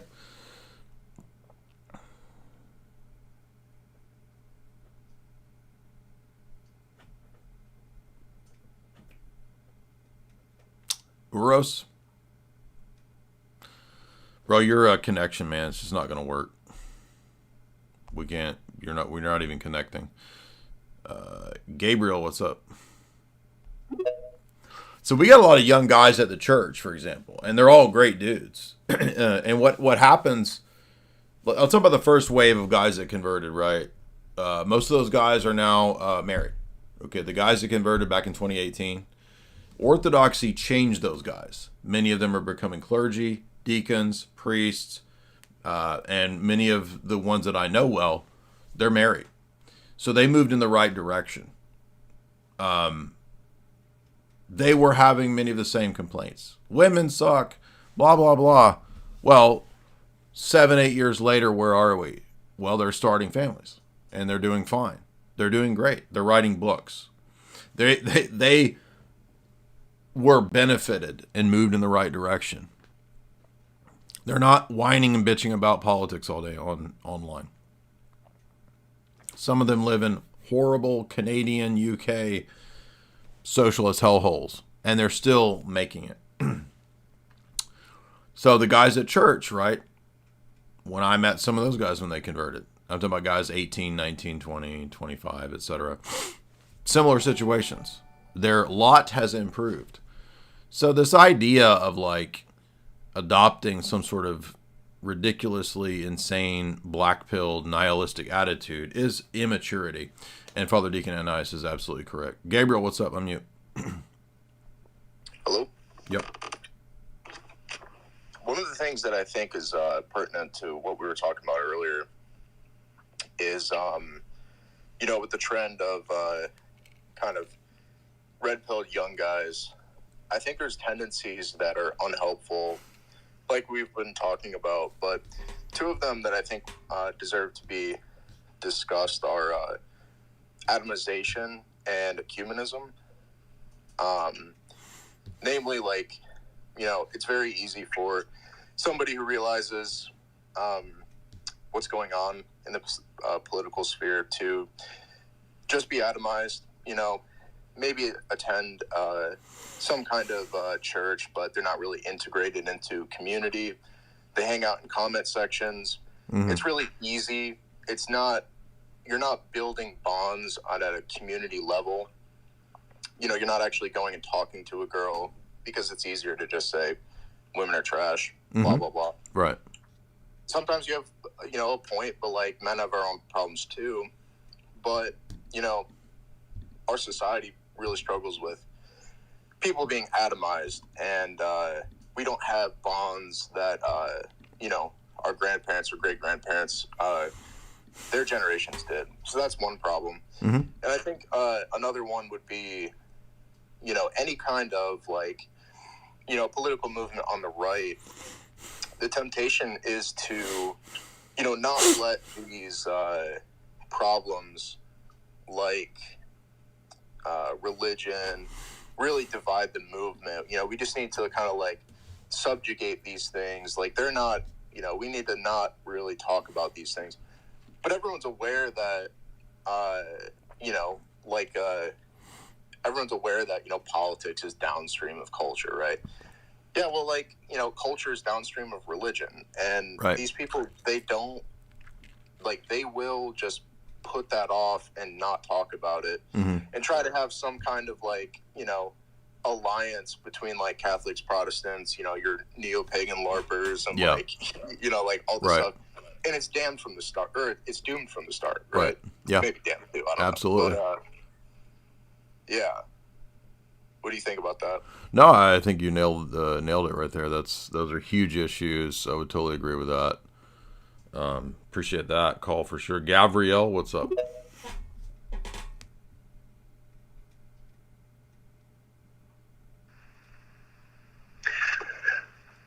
So I'm from Warren, Michigan, and I was wondering if I could tell you a little bit about what it's like here. Sure. So it's actually still very American. There's certain city blocks that have all Bengali stores. There's several Muslim ethnicities that live here. So you've got Bengalis, you've got a lot of Arabs, you've got Yemenis, some Bosnians, and but the majority of the population is still Caucasian and African American. And in Hamtramck next door, at the town next door, there was an attempt by the police department, which is run by Yemeni or Arabs, to make the badges have the name of the department in Arabic as well as English. And it was rejected by the Americans who are disturbed at that. So they actually tried to delete their X posts promoting it because they didn't want to fan the flames of right. But yeah, those were just. So is it like there's got to be some sort of large scale Democratic Party kickback scam that's going on? Like is it because they're blue cities and there's this Democrat crime network that's like making these cities entirely Muslim? Like how is this actually happening? Oh, that is definitely it. I think Texas particularly is under attack for its known conservatism, and that's why they've promoted the immigration of Muslims to there, trying to create a big city, and also the promotion of LGBTQ. I actually lived in Victoria, Texas once, and almost everyone was LGBT. Wow. So it was not a place to be. Yeah. But yeah, Warren, Michigan, it's just like what they're doing in Europe. Yeah, I mean, it's definitely an attempt to and by the way, displace. Exactly, and this is coming everywhere. Somebody said, I'm in Chattanooga, there's no Muslims. Yeah, just wait. Because I went coast to coast 10 years ago, and we went coast to coast multiple times in the last couple years. And I'm telling you, it's coming, and there's Muslims and mosques being built everywhere. There's mosques now on Indian reservations. So giant mosques and Islamic centers being built here in Florida. It's being paid for by Saudis. And, but you won't talk about the Jews. Even though we just did a multiple documented, sourced podcast on Israel today. You dumb right-wingers. You're the stupidest people on the planet. You're as dumb as the leftists, almost. Most of you right-wingers out there. And you guys many of you are your own worst enemies. Put it that way. Paul, what's up, man?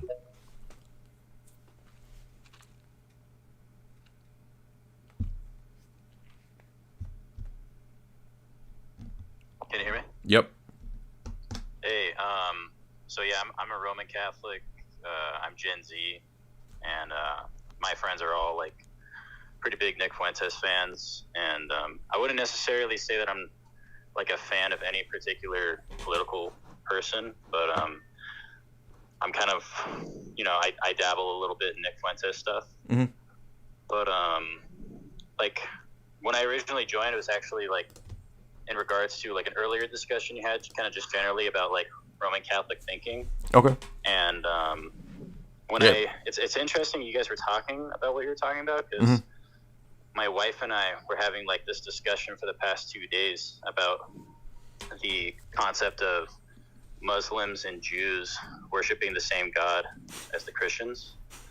And like I think Father Ananias pointed this out during like a debate, which is basically like the way that Roman Catholics think is fundamentally different from how like Orthodox think about theology. And one of the ways is specifically, as he pointed out, with natural theology. And yeah, which Muslims also believe, by the way. Yeah, and you know, the way I kind of came to Christianity was actually through a transcendental argument. How'd you end up in Rome then? Because Rome doesn't believe that. No, I understand. I'm a cradle Catholic, and I was atheist. Well, not really atheist, but I was more of like kind of like, oh yeah, God exists and stuff, and He wants me to take drugs and everything. I was kind of one of those guys. Okay. And I found your videos and your debate with Matt Dillahunty, and it drove me back into Christianity. And so the journey of like Orthodoxy and Catholicism is kind of just like an ongoing journey. I'm in your Discord and stuff. But I'm currently, as it stands, like I go to FSSP parish and everything like that. I am going to be seeing Father Moses this weekend. He's doing a talk somewhere. Oh, cool. I'm not going to say where. I don't want to dox his location, but okay. Yeah. Anyways, what I was going to say about that in particular was just like, when other people think about Christianity, they don't really think or see it in like this worldview type way of thinking. Because, you know, we were talking, my wife and I, and she was saying how like, just because, you know, a religion is getting part of it wrong doesn't mean that they're not following, doesn't mean they're not worshiping the same God as us. But, but hold on, because that would then mean that Muslims and Jews also worship the same God, right? Right, yeah. Well, so that's not true then, right? Because, I mean, are any of the trad Roman Catholics going to say that Jews worship the same God? They would have to. I mean, like in your debate with like Timothy Gordon, that was clearly like a big issue right there, because you could tell he's there the whole time, and this is, as you know, like this is a thing that's like the big issue with like traditional Catholicism is like we want to be traditional, we want to kind of look back on like the church, how it used to be, right? And we want to kind of pretend that we're still all there, right, mentally, but like the reality is like the church itself is not actually there with us, right? And like specifically with like the conclusion I kind of came to was like, yeah, like if you have this like natural theology type way of thinking where God is accessible no matter where you are, right, then the logical conclusion is that we do all worship the same God, exactly, in our religion. Yep. But the thing that's distinct with like Orthodoxy that I've noticed is that if there's one thing missing that's like not true within that worldview, the whole worldview collapses. And I found it interesting too when you were talking about tag in one video, because you're explaining how like you explain the video you made was why you can't use tag for any other worldview, and the point you made was because you can't use tag for a worldview that's wrong. Like it has to be the correct worldview. Yeah. So right. Like just like, so you can't be like, oh yeah, tag works for Orthodoxy and it works for Roman Catholicism and Islam and stuff like that. Like, I think you've hit on a key issue here, and I appreciate that call, Paul, and I encourage you to keep pursuing where you're going and talk to Father Moses or go hear him or whatever, because this seems to be seemingly the most obscure part, but also the most essential part, which is presuppositional thinking. Because we might think that this doesn't really have anything to do with what we're talking about. No, it actually does. Because if you take the Roman Catholic natural theology route, it's going to lead you to the Vatican II route of we all worship the same God and just use the word God. Oh, really? Then why are you not joining with Muslims and Jews? Oh, well, it turns out Muslims don't think we worship the same God. Turns out Jews don't think we worship the same God. So it's a construct that the other religions don't believe, that we're all worshiping the same God. So who really believes this? Well, Roman Catholics and perennialists. Okay, why, if I'm a Roman Catholic, would I not be a perennialist? And guess what? Many Roman Catholics go the route of perennialism. and then that takes them off into paganism and whatever else, occultism. Like, there's all different ways you could go with that. So then what's Christianity? Well, it turns out Christianity is not natural theology and perennialism. It's the one that says the triune God is not the God of the Muslims and not the God of the Jews. And this is, I think, the fork in the road that you're forced to choose. This is the difficult decision here. You want authentic Christianity, which isn't gay papism, or you want what we got over here? I mean, it might be a difficult choice for each of you individually, but like in terms of what we're talking about here, it's kind of obvious, right? Like, I mean, you got the Pope up here quoting the Talmud, talking about Tikkun Olam, and yet you guys want to talk to me about Judaism and Zionism? Give me a freaking break. When are you going to call out your Judaized papacy, and then I'll listen to you talking about Zionism? What's up, Liv? Hi. Oh my gosh. Thanks for having me. I'm in my early 20s. I'm from Australia. I grew up in the Roman Catholic Church, and then I actually went to New Age for a bit. But I left that. I came back to Jesus. And then I went back to the Roman Catholic Church, and I realized that they weren't really giving me like proper rules. Like with like Lent, they were giving me like very different, like they didn't even tell me how to fast properly. Like the days were different. I had to do my own research, and like, yeah, I just wasn't really satisfied with that, with the church, the local one that I go to. But I've been seeing a guy that's Orthodox, but it's not because of him that I've been like looking into Orthodoxy. I've been like listening to you for a bit, and like also doing other research in my own time. And I've been going to an Orthodox church with him for a few times, and I really like the Orthodox church. And I was wondering like what you would suggest for me, like where I should go now. No, you should continue that quest. You should, inquire and look into becoming a catechumen. I would say get a book like, Two Paths by Michael Welton. Get a book like Michael Pomazanski's Dogmatic Theology for catechesis. You should, ask the priest about being catechized. Catechized, okay. I was going to ask you something else. Wait. Sure. I was going to say something. Forgot.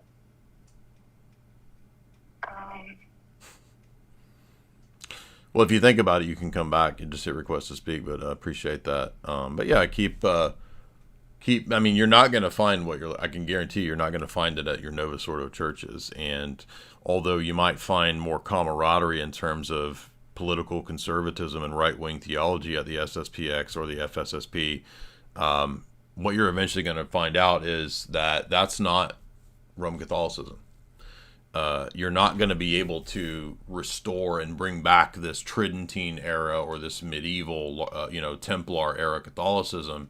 Rome has dogmatized liberalism, Marxism, and socialism in Gaudium et Spes. So if you want to be political ideologues and have political idolatry, fine. How are you going to have traditional monarchies and Catholic governments when Gaudium et Spes has openly adopted Marxism, socialism? So let's stick to political then. Okay, fine. We're going to have a political religion. How are you going to have Traddism when Gaudium et Spes teaches Marxism, socialism? And I go watch my live stream where I prove that. Oh, I don't have to follow Gaudium et Spes. Yes, you do.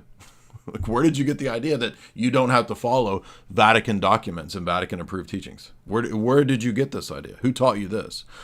Well, I saw one time a trad say on Twitter that it's optional. No, it's not. It's called Ordinary Magisterium. You have to follow it. And Husarian?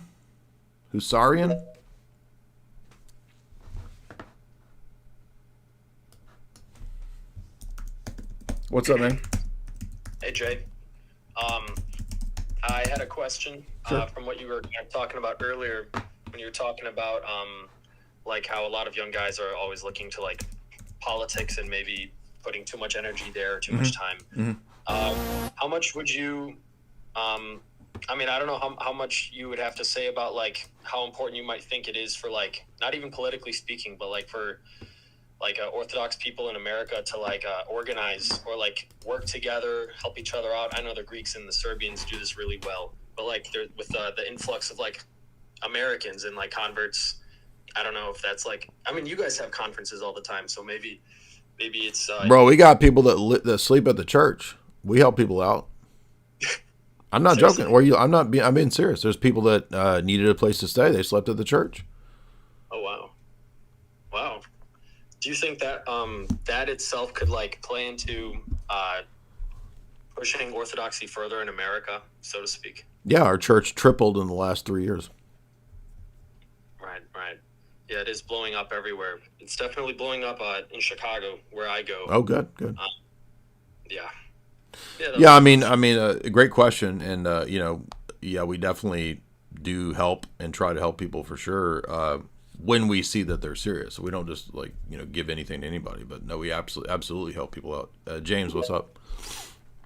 And I think you're right to look at that being a means and methods of networking for sure. What's up, man? Hello. Yeah. Hey. Good to talk to you. I just wanted to ask. So I'm Catholic, but I try to be like as open as I can. I'm very open towards Orthodoxy. I don't have anything against it. Mm-hmm. I know it's a lot of times when you're talking to Catholics, they try to bring up the keys, like that Jesus gave the keys to Peter. Mm-hmm.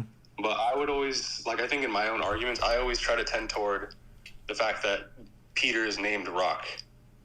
Okay, but what does any of that have to do with proving what Vatican I says? Because I could agree to all that stuff. How does that make the papacy true? Do you mean like the infallible papacy, or just that, like Peter? The doctrines of Vatican I. That the Pope has more power over the other bishops? No. So I'm not trying to be rude, but are you not familiar with Vatican I? No. Like I'm still very new. I don't try to be smarter. So what you have to defend is not the idea of a bishop of Rome with successors, because you understand that Antioch and Alexandria derive their succession from Peter. Yes. Okay, so why do Antioch and Alexandria not have infallibility? I think the main argument that I've heard for that would be that Peter died in Rome, and that's where he primarily left, right? Okay, so how does that follow? Peter dies in Rome, so therefore infallibility.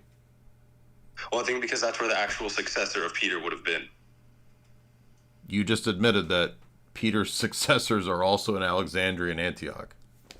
Oh, no, but where he died, like the seat that he was actually... Why does dying, therefore, mean that there's infallibility there and not in Antioch and Alexandria?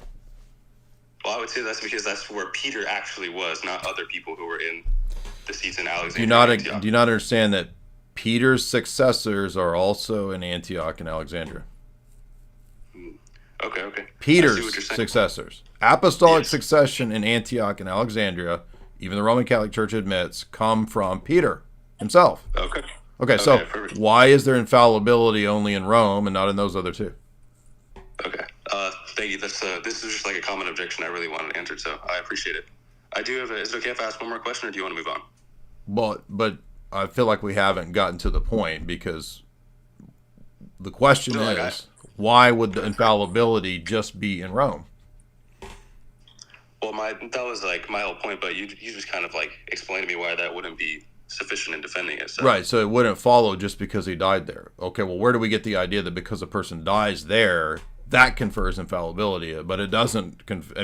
Is there something missing in the succession that he gave to Antioch and Alexandria? Perhaps I'll just have to, do more research on that then. You can, but I can guarantee you, having been a Roman Catholic, you will not get an answer other than it just is the case. Okay, well, thank you for answering. Okay, what's your next question? Oh, yeah, this one was more about Islam. I saw one of your previous videos. I'm not sure how old it was, but you claimed that Muslims, that since God can't become human, but that his uncreated word can be materially manifested in the Quran, and that in and of itself is a sort of incarnation where something uncreated becomes... Yeah, I didn't claim that. I pointed out a problem in their theology. That's their position. Okay, yeah. So there's a historic debate within Islam about the eternal Quran and how is it in time and space. Okay, great. But I've brought that point up like before to people just kind of discussing it, and I'll always get pointed out that like I guess God's word manifesting. Sorry, I think it's not. They believe in an eternal Quran.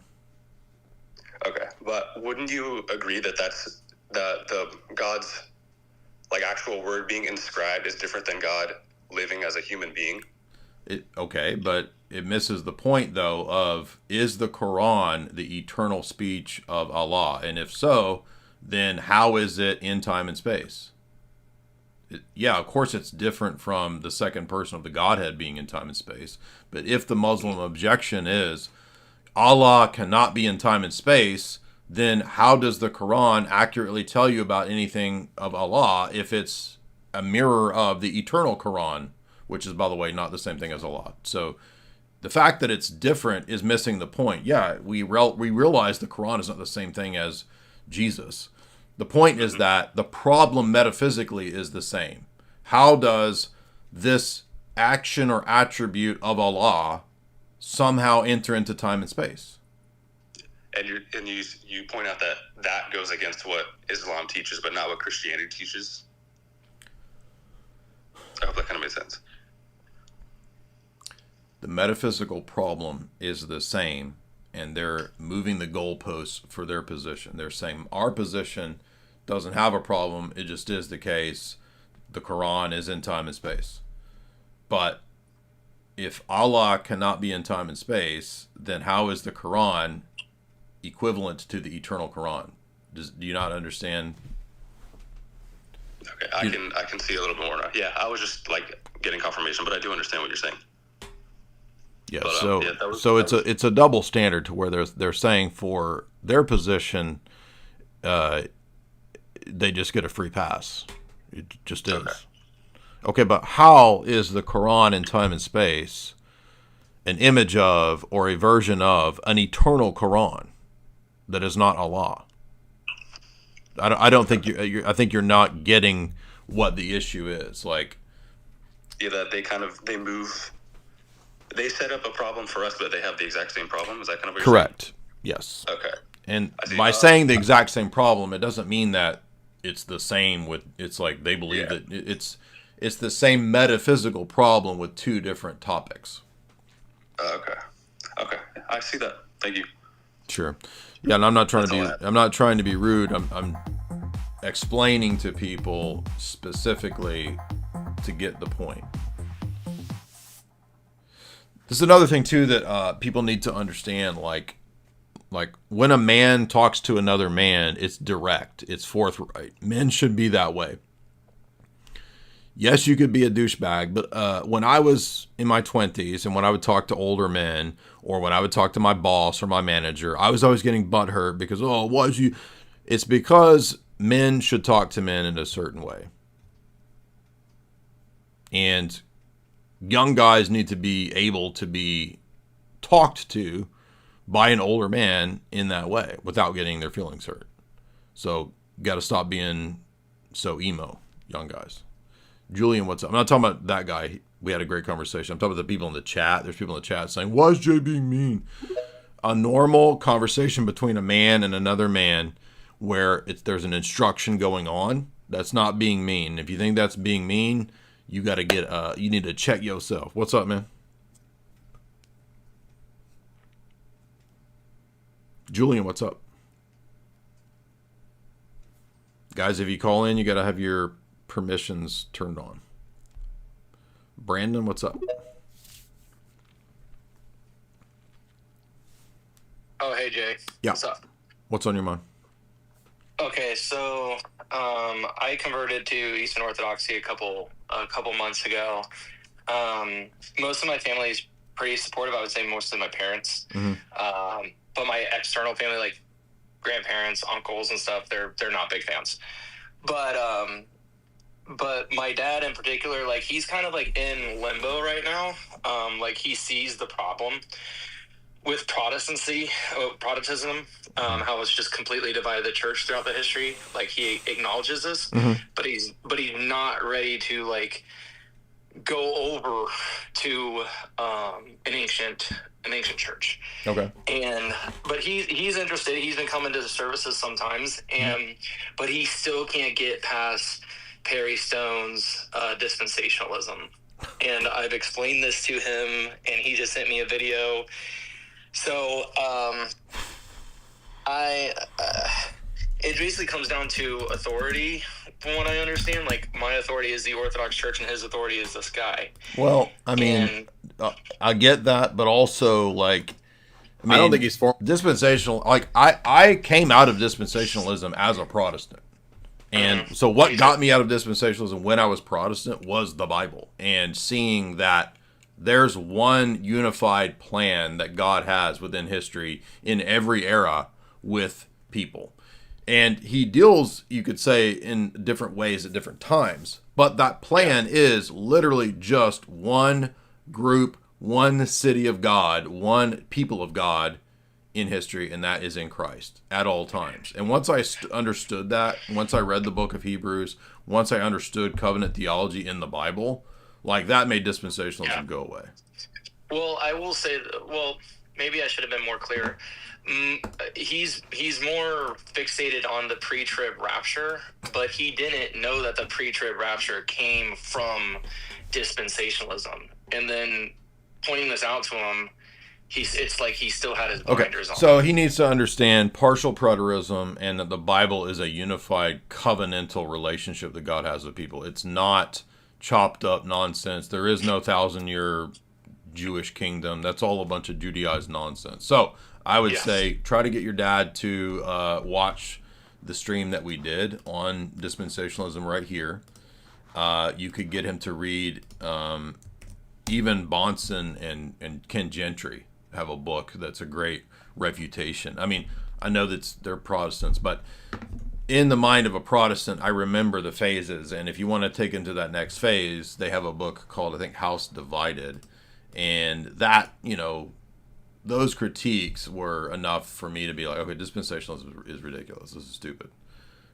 So you could, if he's not ready for Orthodox stuff, you could get him to read something like Bonson or Ken Gentry as a next phase out of dispensationalism. So, and then if he's ready, get him to read something like Days of Vengeance by David Chilton. Circle jerk. Get a landline like the old times, brochacho. Then more Black Hebrew Israelites will call in for my personal entertainment. You know, it's been, we did have one Black Hebrew Israelite call about a month ago, but he was the first one in probably a year. So, yeah, it's kind of difficult to get those guys. Keem, what's up?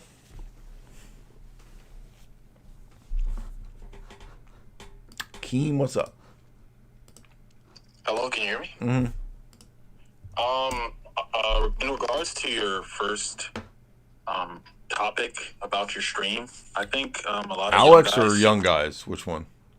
Oh no, just the like stream quality and stuff. Oh yeah. Go ahead. Yeah, I think a lot of young guys see streams that don't have like crazy animations and, you know, big slideshows and don't think that they're legit. You know, they see the kind of like early 2010s kinds of graphics and think, oh, this guy's just like some conspiracy boomer. Yeah, I think that's like one thing you could improve. That's pretty easy. Just like add animations and stuff. Animations? Too crazy. Like what?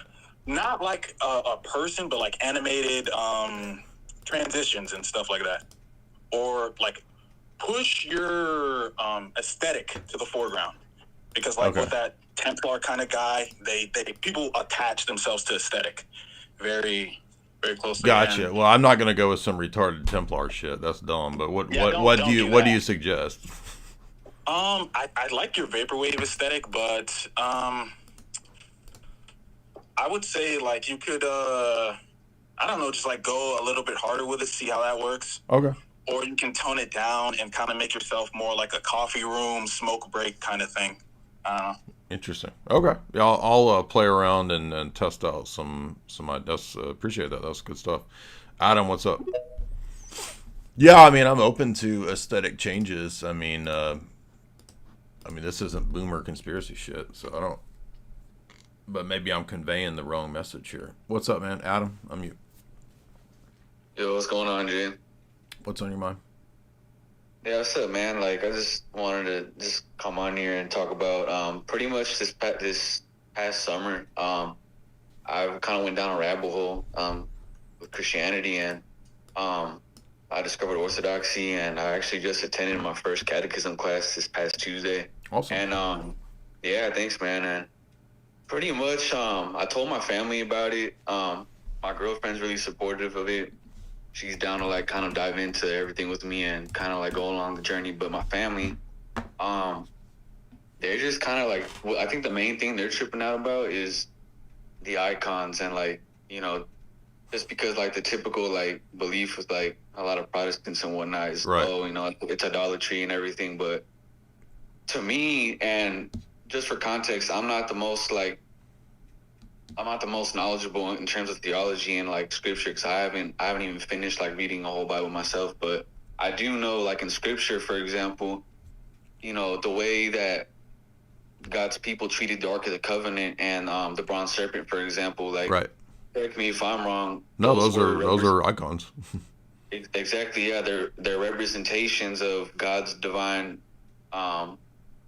nature. So, well, they're not the divine nature, to be clear. And in Orthodoxy, we don't say that because that would be idolatry. There is no image of the divine nature, but there are iconographic representations of the divine, and that would be divine persons or divine images, or even angels. So, yeah. Right, yeah, just like exactly like you said, representation. So it's funny, like what I'm trying to say is that it's funny because I can break down, like when I explain to them I guess you could say the core values of Orthodoxy, like in terms of the way they view baptism, salvation, the Eucharist, for example. It's like they're all for it when I break it down like that. But then as soon as I mention the icons, everything gets thrown out the window. And it's like, to me, it's just kind of strange to me. I don't see why like the icons is such a hard thing to get through. Yeah, I think I had a phase like that where I struggled with that issue when I was Protestant and I was looking into Catholicism back in 2003, and I remember just eventually it was obvious to me, right?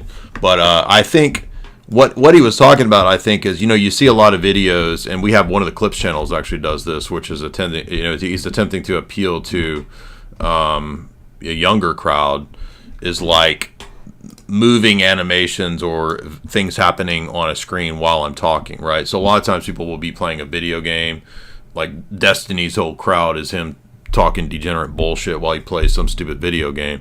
And, for younger people, that's what they're used to. So, I could let Posh and Jim Bob's face continue moving here. I mean, I get it that that's what younger people are used to and they're into, and they have this, they need the constant stimulation or whatever. But I think also, like, hopefully did you guys hear me when that was going, or was it muted, or could you guys hear me? Can you guys hear me? Hello. It might have been muted when I was doing that. Hope not. But I think that's a tough one because, I don't think these other streamers, they don't have a lot of constantly moving animations. You know what I mean? Like, I don't think Candace Owen has constant anime going or video game like when she's talking, and yet she's got, a massively, a much bigger audience. But also, she's not doing live streams. She does pre-recorded, highly produced premieres. Everybody's an iPad kid. Yeah, I understand that. Honestly, I kind of feel like that's something people need to be healed from. So I don't know that I could, like, I've tried yapping over video games and nobody comes, nobody watches that. I'm not going to play retard kid games. And if that means my audience is small, then it is what it is. But yeah, I'm open to people's suggestions, and, maybe I'm just forever going to have not a large audience, which if that's the way it is, that's the way it is. Young Boomer, what's up, dude?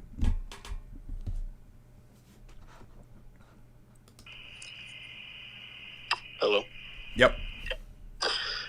Jay. I had a couple questions, or I guess comments too.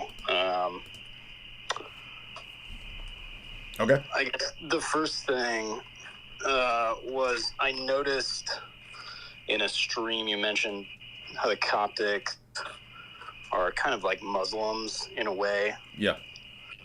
That triggered a memory of mine of being at church. Somebody was visiting, and at coffee hour there was pork, and they like kind of flipped out about it, and they're like, well, the Coptics, we don't eat pork. Really? And it's sort of like, he didn't flip out about it, but I'm pretty sure that I kind of just over. Well, they're Judaized. They are openly, it's well known they're Judaized. Right. So, I mean, anyway, that's just, I guess, anecdotal, but it's kind of... I didn't even know they had dietary Judaized views, but it makes sense. It was a weird vibe. Like, he was really disgusted. It just was, like, really awkward. But anyway, the other question I had was encountering atheists, and their arguments about evolution. And I know you've gone over this before, but, I spoke to a guy who was convinced that there was no gaps in the fossil records. There was no, he was just like, you got to do the research, dude. And I'm like, well, to my knowledge, there are massive gaps and there's massive jumps. Yeah. I mean, I've not heard an atheist just outright deny that, but I'm not surprised that they would. I mean, you kind of can get people nowadays will just claim anything and everything. So, I was just reminded of that great quote in Genesis, Creation, Early Man that Father Seraphim Rose, citing some of the Russian saints, points out how similar it is, not just to Hinduism, but to ancient Gnosticism. And that's a great point, that like Valentinian Gnosticism actually bears quite a few parallels to the evolutionary worldview. But, I mean, if, probably a lot of people treat that like a dogmatic religious view. So it's very difficult for people to come out of that. What's up, man? Or ma'am? Hello. Hey. So about your question about what other people are doing that you're not, I thought I'd call in because I actually did social media marketing for a living. Okay. So I do have like quite a bit of experience in this realm. Like, I've grown YouTube channels like 100K in 6 months and stuff like that. And I didn't work in like political social media, but like these strategies basically work in like any niche. Okay. But a lot of the political figure growth model does involve clipping like longer shows to a large extent and like memes. But I think like a critical component of that is that like there are very like specific like metrics that you have to pay attention to when kind of creating your content around clips. So you basically have to like reach outside of your typical audience to grow your account more. And it has to be like a topic that the majority of people want to hear about, and like where you can share it with people who have no idea who Jay Dyer is, and they can come away with an understanding of the entire point that you were making in like the few minutes that they're watching it. And basically, if you want to get like technical, it goes down to novelty. So if you can provide the audience some level of novelty, like an idea that they haven't thought of, or like perspective, or you teach them something new, it like does chemically do something to your brain where like people get the compulsion to like search the rest of your content to find like more little like nuggets of information that you can teach them. And so then it's kind of like a waterfall effect from there. Well, they'll just like scrape all of your content, like looking for new information again. And then obviously it has to be like engaging or funny too. That's kind of just like basic. But more than just clipping, people actually care about the figure in the clip too. So that's why Twitter just becomes Nick Fuentes clips after like every single show he does, because like love him or hate him, because like hate watching is definitely like a very real section of the audience. Oh, that's true. Yeah. But bottom line, like, people are interested. So, like, there's also the component of building authority. So, like, Nick has built himself into an authority on right-wing politics to the point where people want to hear his opinion on things because, like, they value him as a figure on those topics. And they look up to him to some degree. Same with, like, Sam Hyde. Like, he's super relatable, so people care about his thoughts and stuff like that. But, like, for your content, like, you are a real authority. Like, you do have a monopoly on this kind of content. Like, there's really not anyone who's read these texts, right? I just think it's not in a form that's, like, highly shareable or, like, relatable for, like, I don't want to say, like, lower IQ people, because that's, like, I don't know, that's kind of mean. But, like, unfortunately, like, those kinds of people do have to be considered when, like, producing content, because they do make up, like, the majority of the world.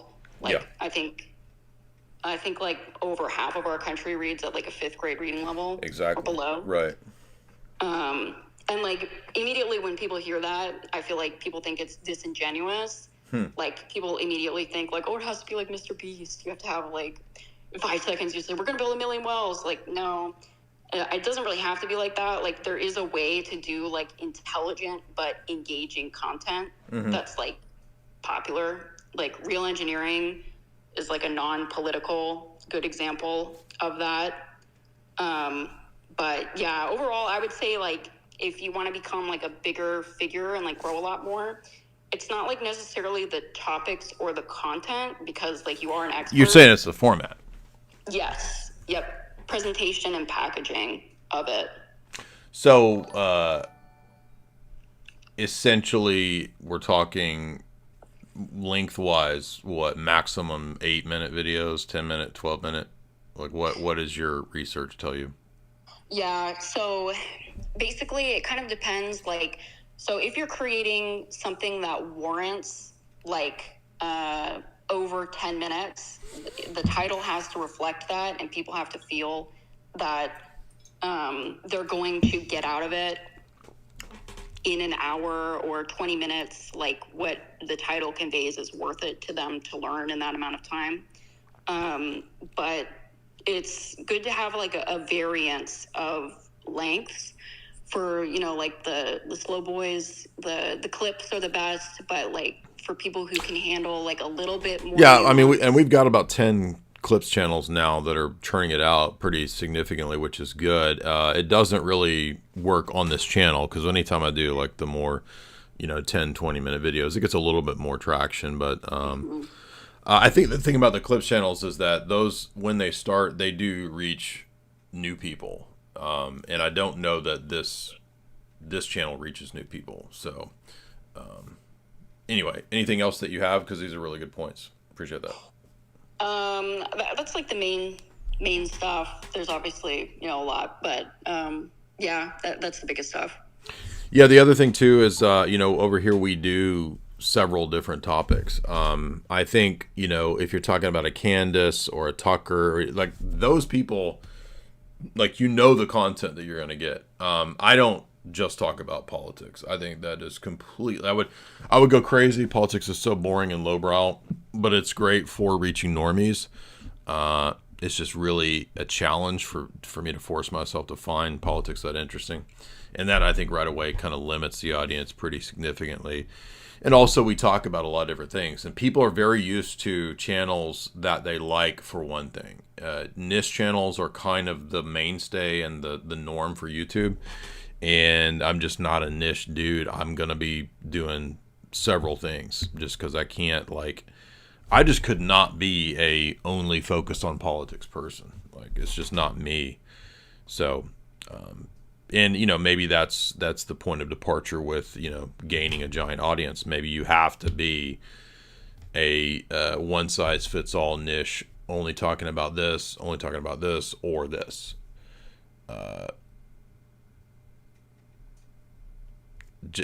Jake says, I like your Bitcoin stuff. People like the movie stuff. Yeah.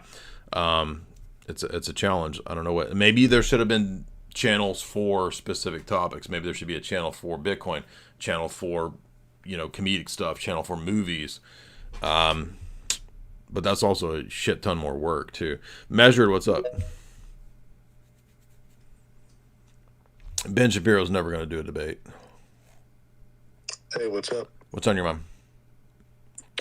I just wanted to give you some feedback. I love that. Okay, because I'm just like totally sucked into a parasocial relationship with you, and I love you. No, that's a joke. But I always love.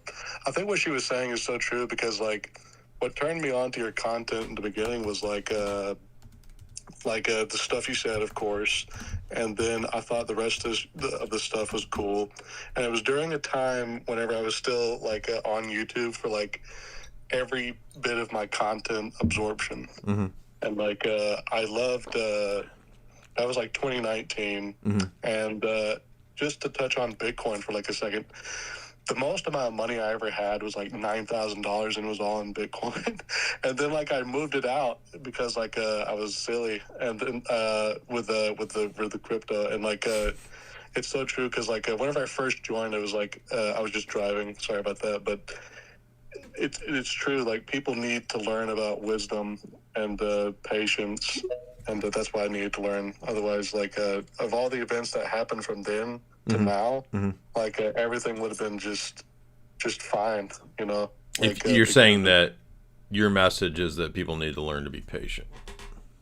Yeah, patience. Yeah. At least with Bitcoin and stuff like that, or you're saying with anything in investing, life, but it also applies to the rest of things in life too. So yeah, I appreciate that measure. That's exactly the wisdom. Yeah. really good points. Postmodern, what's up? Or postmodern, I should say. You there? Did you turn your mic on? We can't hear you, dog. Let's see, we got some super chats here. Circle says for $2, Jay, you have the patience of a saint with these calls. These calls have been pretty good. This has been pretty good. Brian, $5. Super chat to support the stream. For the losers who say that debates are pointless, you should note that cleave to antiquity is actually proof that it works. I hope you stay strong in the faith. No, we know debates work. It's not the only way that people convert, but it is a very effective way in today's society, today's internet culture. I've been coast to coast in the last 8 years. I've met thousands of people that have converted to Orthodoxy from debate, so I know it. It's true. What's up? We lost Kierk. You fell away. Ant, what's up?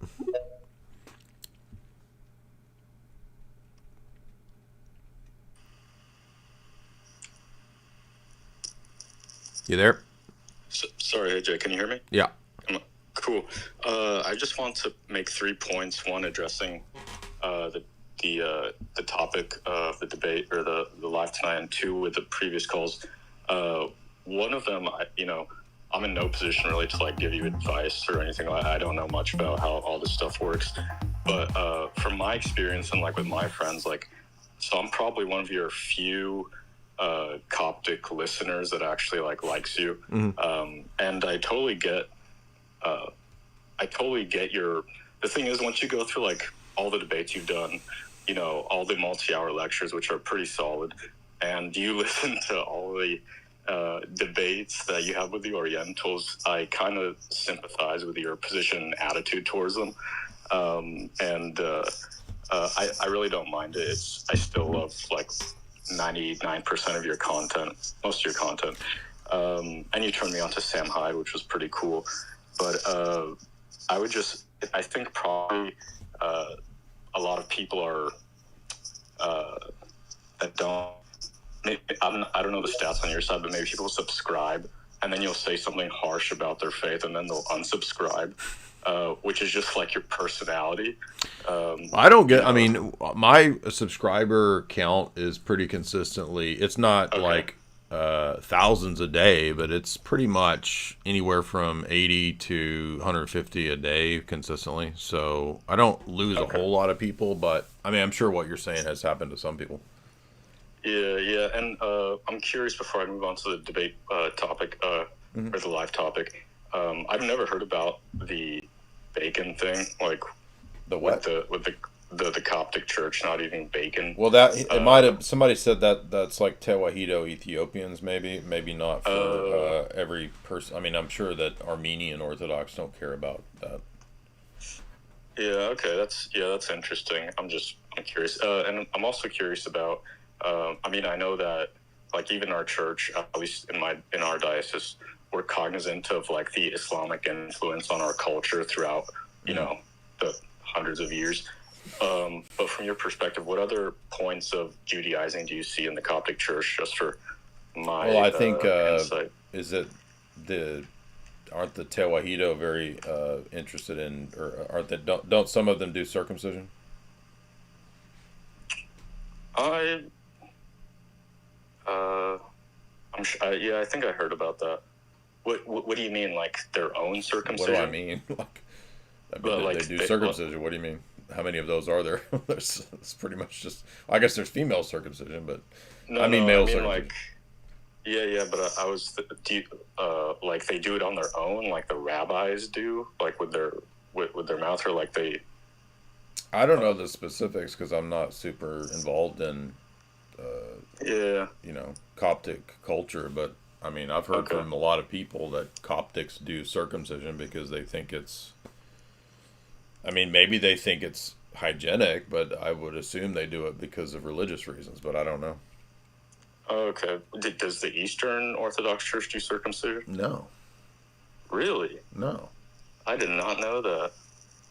What the heck? I mean, we would say it's Judaizing. Interesting. Okay. I don't know why, after Acts 15, why anybody would do circumcision. It's like, blows my mind. Yeah, that's fortunate. Okay, I appreciate that. But I would assume also, again, that's probably more common with like the Ethiopian sector than. I mean, I doubt Armenian Orthodox do circumcision, although I do think that some, maybe even of the Armenians, there's still some traditions of sacrificing chickens. So there's still even animal sacrifice. I'm being serious. Okay. What are you that's laughing wild. That's wild. I've never heard. I just think that's wild. I don't know. That's nuts. I'm not making that up. I mean, I could be wrong, but let's see. I'm sure you're not. It's out of left field for me, but I don't doubt it, honestly. That's wild. With all due respect to the Armenians, yeah, that's wild. Certain Orthodox traditions within the Oriental Communion do practice a ritual animal offering called the matag, and it involves chickens. It's not identical to Old Testament rituals.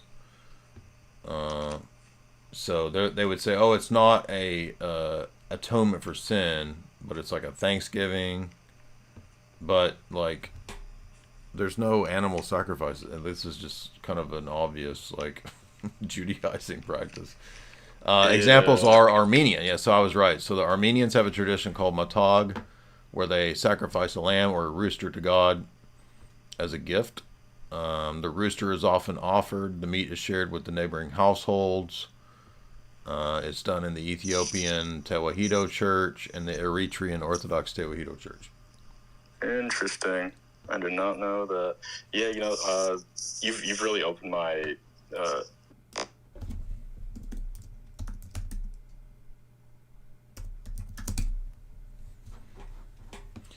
Yes, some Oriental Orthodox churches practice circumcision, notably the Coptic, Ethiopian, and Eritrean churches. It is a rite of passage, not necessarily, quote, religious, but obviously it would be. I mean, where does circumcision come from, right? So it's obviously a Judaized influence. CJ, what's up, man? We lost you, by the way. I wasn't booting you. You cut out. We couldn't hear you. CJ?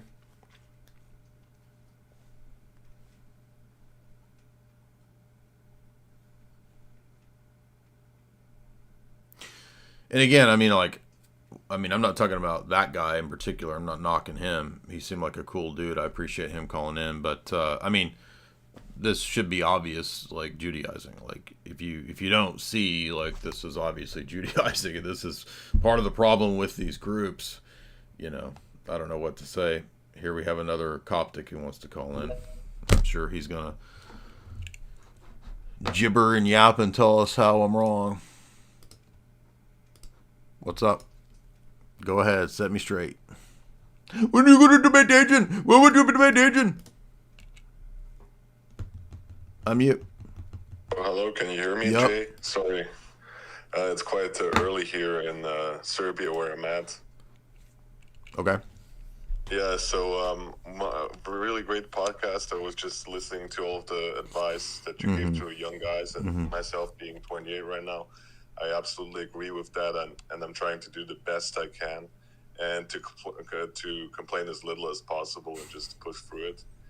But my sort of question was, because I'm myself studying political science and all that, and for me it actually makes sense to actually think about a lot of this stuff, even though my university is shut down. Right. But my question would be, where do you see like the coming sort of AI tech oligarchy going in the Western world, and the control grid that is going to be implemented? Yeah, well, that's actually where I was thinking about going tonight, was into this topic, because it looks like they probably will try to go with the route of stable coins. Now, I'm not saying stable coins are necessarily inherently bad, but it looks like the angle and the vector by which they will try to come in. And I did see Trump's discussion today, or was it yesterday? Whenever he was talking at the UN, yesterday or today. And he did say some good things, and then he said something not good. He mentioned some form of internet AI proof of identity surveillance. That was bad. So I don't know necessarily that would connect to stable coins, but what looks like is this plan. And I think with the EU and those countries, it's a lot more dangerous that they do want to explicitly bring in the track traced CBDC, probably some form of a stable coin CBDC, quote unquote. No, the Xbase hasn't crashed. I don't know why it's telling you it's unavailable. It's not crashed, but I might have blocked you, and that's why it's I don't know. That's why it's not available. But apparently, there's a couple things going on. So first thing is, the Genius Act is relating to the stable coins, and when it came out, I was confused, even as a person very interested in and very into crypto. All of this legalese, and I had no idea what the heck is the point of it. I think what's going on is, and I don't know exactly how it's going to work with stablecoins, but it seems like Michael Saylor presented this idea that Trump could establish a Bitcoin strategic reserve. Somehow the US dollars could be put into stable coins, inflate the stable coins because they're fiat, and then this would devalue the actual debt. So let's go into this, because this is going to relate to probably Palantir stuff and probably European CBDC stuff. I don't exactly know how, but let me show you this video, which I watched last night, which is really good. And this guy lays out what appears to have been Saylor's suggestion. And the idea is that you devalue the debt so that we don't actually end up paying anything significant, because the dollars are devalued, which is the debt is denominated in the dollars. Meanwhile, you prop up the U.S. with a Bitcoin strategic reserve, which is the hardest asset. Everybody else gets paid in this devalued fiat stable coin. This is what the Russian guy is saying is the real Trump plan to cross out the debt. Then all of the other countries holding U.S. debt get left holding empty, worthless fiat bags. The U.S. is saved through Bitcoin. I don't know. This is wild. Of course, all of us on the Bitcoin side, it's all out of our hands, and all of us on the Bitcoin side, we're going to be really rich. But let's see. Russia. One of Vladimir Putin's closest advisors said something that got a lot of attention. Америка прямо сейчас пытается поменять правила на рынке золота и криптовалют. Вспомните, какой у них долг. 35 триллионов долларов. He said, the United States is preparing to use crypto and stablecoins to secretly devalue its entire $37 trillion debt. Загоняя всех куда? В криптовалютное облако. Со временем, когда часть госдолга США будет размещена в стейблкоинах, США обесценит этот долг. He says the United States is plotting to put that debt into a crypto cloud, which would reset the system, basically leaving the rest of the world just holding the bag. Now, this might sound like some crazy theory, but a version of this story has been said before by billionaire CEO of MicroStrategy, Michael Saylor. See, this is what... So I heard months ago, listening to a lot of Michael Saylor's talks and lectures, I remember him talking about this, but I didn't put two and two together that that's what the Russian dude was talking about. And then one of the girl that's on one of these channels... Let's see, it's this channel, I think. She collected together, this is it, the Michael Saylor clips, where Michael Saylor talks about what he proposed to Trump a while back. So here is the original, here's the clips of Saylor talking about it over the last several months, what he proposed to Trump. And that's what this guy is talking about, that the Russian analyst guy is talking about. He actually advised President Trump to, quote, dump all the US gold and buy Bitcoin. Dump your gold, sell all the US gold, buy Bitcoin, then the trade is free because you could buy 5 million Bitcoin for the cost of the gold. You will demonetize the entire gold asset class, and our enemies hold gold in their banks, so their assets would go to zero. Our assets would go to $100 trillion, and we would control the world's reserve capital network as well as the world's reserve currency network. This is crazy because I remember when he was saying all this, all I was thinking of is, oh, if they have a Bitcoin strategic reserve, everybody who has Bitcoin's going to go to $1 million. Easy. At least 800,000 to $1 million right away, as soon as if the government dumped the gold and bought that. But then I didn't even think about, well, now wait a minute, what would this mean geopolitically? Well, it would mean that the U.S. could never, first of all, the U.S. can't pay back this debt of $37 trillion. So there's a old school banker trick where you devalue the currency so that you're paying back the debt with a worthless amount. So in other words, if I owe you $100 and I devalue the currency to where the purchasing power of that $100 is equivalent to $200, right? So I've doubled I've devalued the currency by 2x, right? What if you destroyed the value of the dollar and thus the debts were paid back in worthless currency? This is an old banker trick. And this guy will explain this and be like, that's what they're talking about potentially. That's why the Russian, I'm not saying I know that this is exactly what they're doing, but that's what the Russian guy is saying, is that that's the plan, which is pretty crazy. Maybe that's why it's called the Genius Act. Like, whoa, that's insane. Now, that would be wild, and all of the other countries holding U.S. debt in dollars would mean they're holding worthless bags. That's crazy.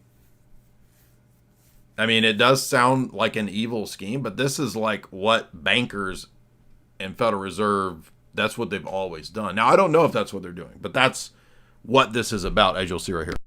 The $37 trillion question, though, is how realistic is this, and would this actually work?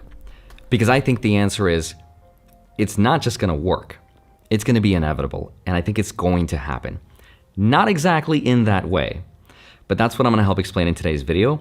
I want to show you what Putin's advisor exactly said and how the US will devalue its $37 trillion worth of debt with stablecoins and Bitcoin. It's a really interesting story. So with that said, once the world is... This is what everybody's starting to think about. Wait a minute, is this what this is about? Because if you remember when this came out, like, yeah, what if you pay back $37 trillion by just printing 37 trillion stablecoin dollars? This is so crazy. But when you listen to this, it sounds insane and impossible. Then you're like, well, wait a minute, that's what they're going to have to do. And then you're like, dude, that's crazy. There. He says it's going to move its huge $37 trillion worth of national debt into assets like stablecoins and then devalue it, which would essentially wipe the slate clean. The other thing, too, is like, if they do that, the other countries wouldn't accept the stablecoins. But if you drop the dollar, like if the dollar gets destroyed, like it won't matter anyway. It won't matter whether they accept the stablecoin or not. Would it be instant war? It's a good question. I mean, it's hard to say. Like, it's such a crazy sort of scenario. It's almost like, but now I understand why Saylor was saying all of our enemies would be left holding bags. That'd be empty bags, basically. Okay, second question then is, what does it actually mean to devalue the debt, and how does that work? So here goes. Imagine that the whole world is just worth this $100 bill. Let's say I borrow all of it, right? Every single dollar. And now I owe and I have to pay it back. The problem is, paying it back the hard way means I have to pay it back and give it back, right? But luckily, I have a special superpower because I control the world reserve currency. Basically, this is the money printer scam, right? So hold my dollar bags, bro, while I print dollars and leave you holding empty dollar bags. So instead of repaying it back with the same $100 bill I just borrowed, I could just create another $100 bill out of thin air. Well, now the world doesn't just have $100 in circulation anymore. It now has $200, which is now trying to buy all the same things in the world because we didn't make more stuff. So what happens? Especially think about, you know how Shiba Inu is denominated in like trillions? What if Shiba Inu became the stable coin for the US global debt? And then it's like, then you just destroy Shiba Inu and everybody's holding like worthless Shiba. I mean, it wouldn't I'm just saying it's funny because when you start thinking of these numbers of like trillions of dollars or trillions of debt, and then you think about, wait a minute, this is like exactly how Shiba is denominated, isn't it?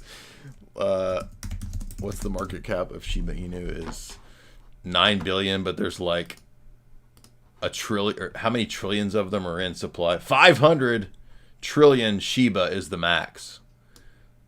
So why don't we just denominate all the US debt in Shiba coin, and then it'll be worth nothing.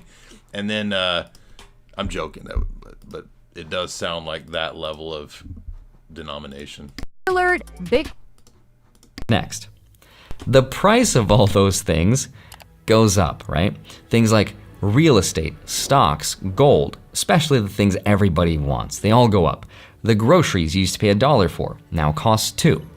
Everything becomes more expensive because, again, the supply of money doubled, but the supply of stuff stayed the same. That's inflation.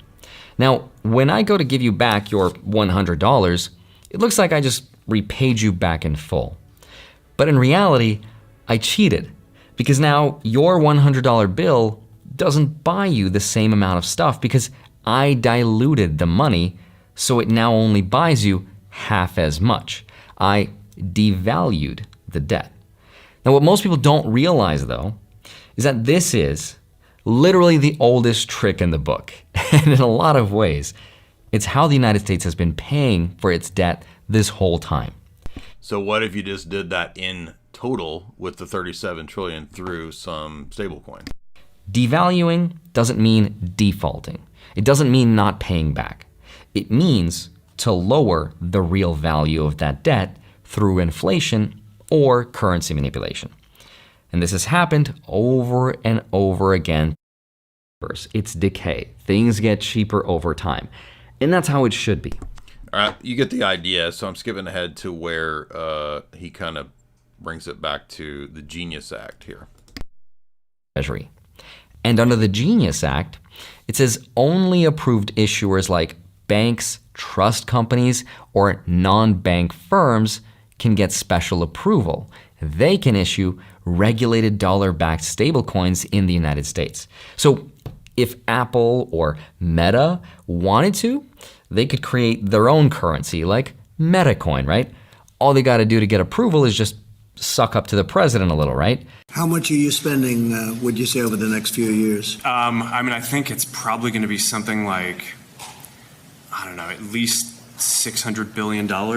Show your loyalty, spend a little bit of money, and that's why stablecoins are going to play such a huge role in the devaluation of our debt. It's kind of... If the U.S. would switch to Bitcoin to relieve its debt, it would tank Bitcoin. No. You're missing the point. The switch would be relieving the debt with the stable coin, because that can be infinitely inflated to devalue the debt. What would purchase the Bitcoin would be the government's gold holdings, according to Michael Saylor's strategy. That would make Bitcoin immediately go to $1 million. So you're misunderstanding what the point is. Free yourselves. The argument is not that Bitcoin becomes the U.S. debt. It's that the U.S. debt is unpayable, so we trick everybody by paying it in a worthless, inflated thing, the stablecoins, not Bitcoin. The real value is no longer the U.S. dollar based on stablecoin. The real value is the U.S. holding of Bitcoin, which was previously gold, sold and dumped and switched to Bitcoin. And, as Saylor argued, to sell all the U.S. gold and buy Bitcoin also tanks the gold market and all the countries holding gold. So you see, this is like, imagine, this is like bond level stuff. Like it's evil genius stuff. But if you hold Bitcoin, you're gonna win. CBDC level. Again, I don't know that this is gonna happen, but this is what he's saying. You're missing the point. Money, and that's why stablecoins are going to play such a huge role in the devaluation of our debt. It's kind of... See that? That's the whole point. That's so crucial. You devalue the debt. You're not devaluing Bitcoin. Bitcoin's going to the moon, especially if this shit happens. If this shit happens, I'm retiring, dog. Like, I'm done. I mean, I'm not done. I'm done doing the grind. I will be making my DJ Dong Butter techno songs and comedy videos, and I'll be having fun. I won't have to worry about no damn grind no more. That's what it is. CBDC level of control without the CBDC brand. Now, here's why the rest of the world wants no part in any of this. Is why everybody else gets screwed of this. And we know it doesn't, because of how much gold the world has been buying. That's what's happening to gold right now. Countries are like, we don't want your stable coins. Give us gold, because it was the agreed upon standard for thousands of years. So, but if they go to gold, as Michael Saylor said, and the U.S. dumps all the gold for Bitcoin, gold ain't going to work as a hedge against that. Thus, the only hedge would be Bitcoin. I don't know if I remember if that's where this guy goes, but we got a couple of super chats, and then I'm going to let you guys go because I've streamed twice today, and we've gone for another 3 hours. Let's see the super chats. Thank you guys for calling in. Call in next time. Apologize if you didn't get in this time. We've got Mud says, don't hate it, but I kind of think buying land is better than Bitcoin. Problem is that Bitcoin will be more valuable than land. And I made the mistake, even though I put everything except for some asset allocation, which was 3 properties, I put everything into Bitcoin. I now wish I had put the properties into Bitcoin. So I don't think you're correct in that. Now, I'm not saying you can't have any land, but I would not think that land is going to do better than Bitcoin in the long term. somebody was like, "Whoa, gold went up more than Bitcoin." Yeah, like in the last few weeks. Dude, I'm looking to the next 5 to 10 years, dude. I'm not worried about the immediate chart.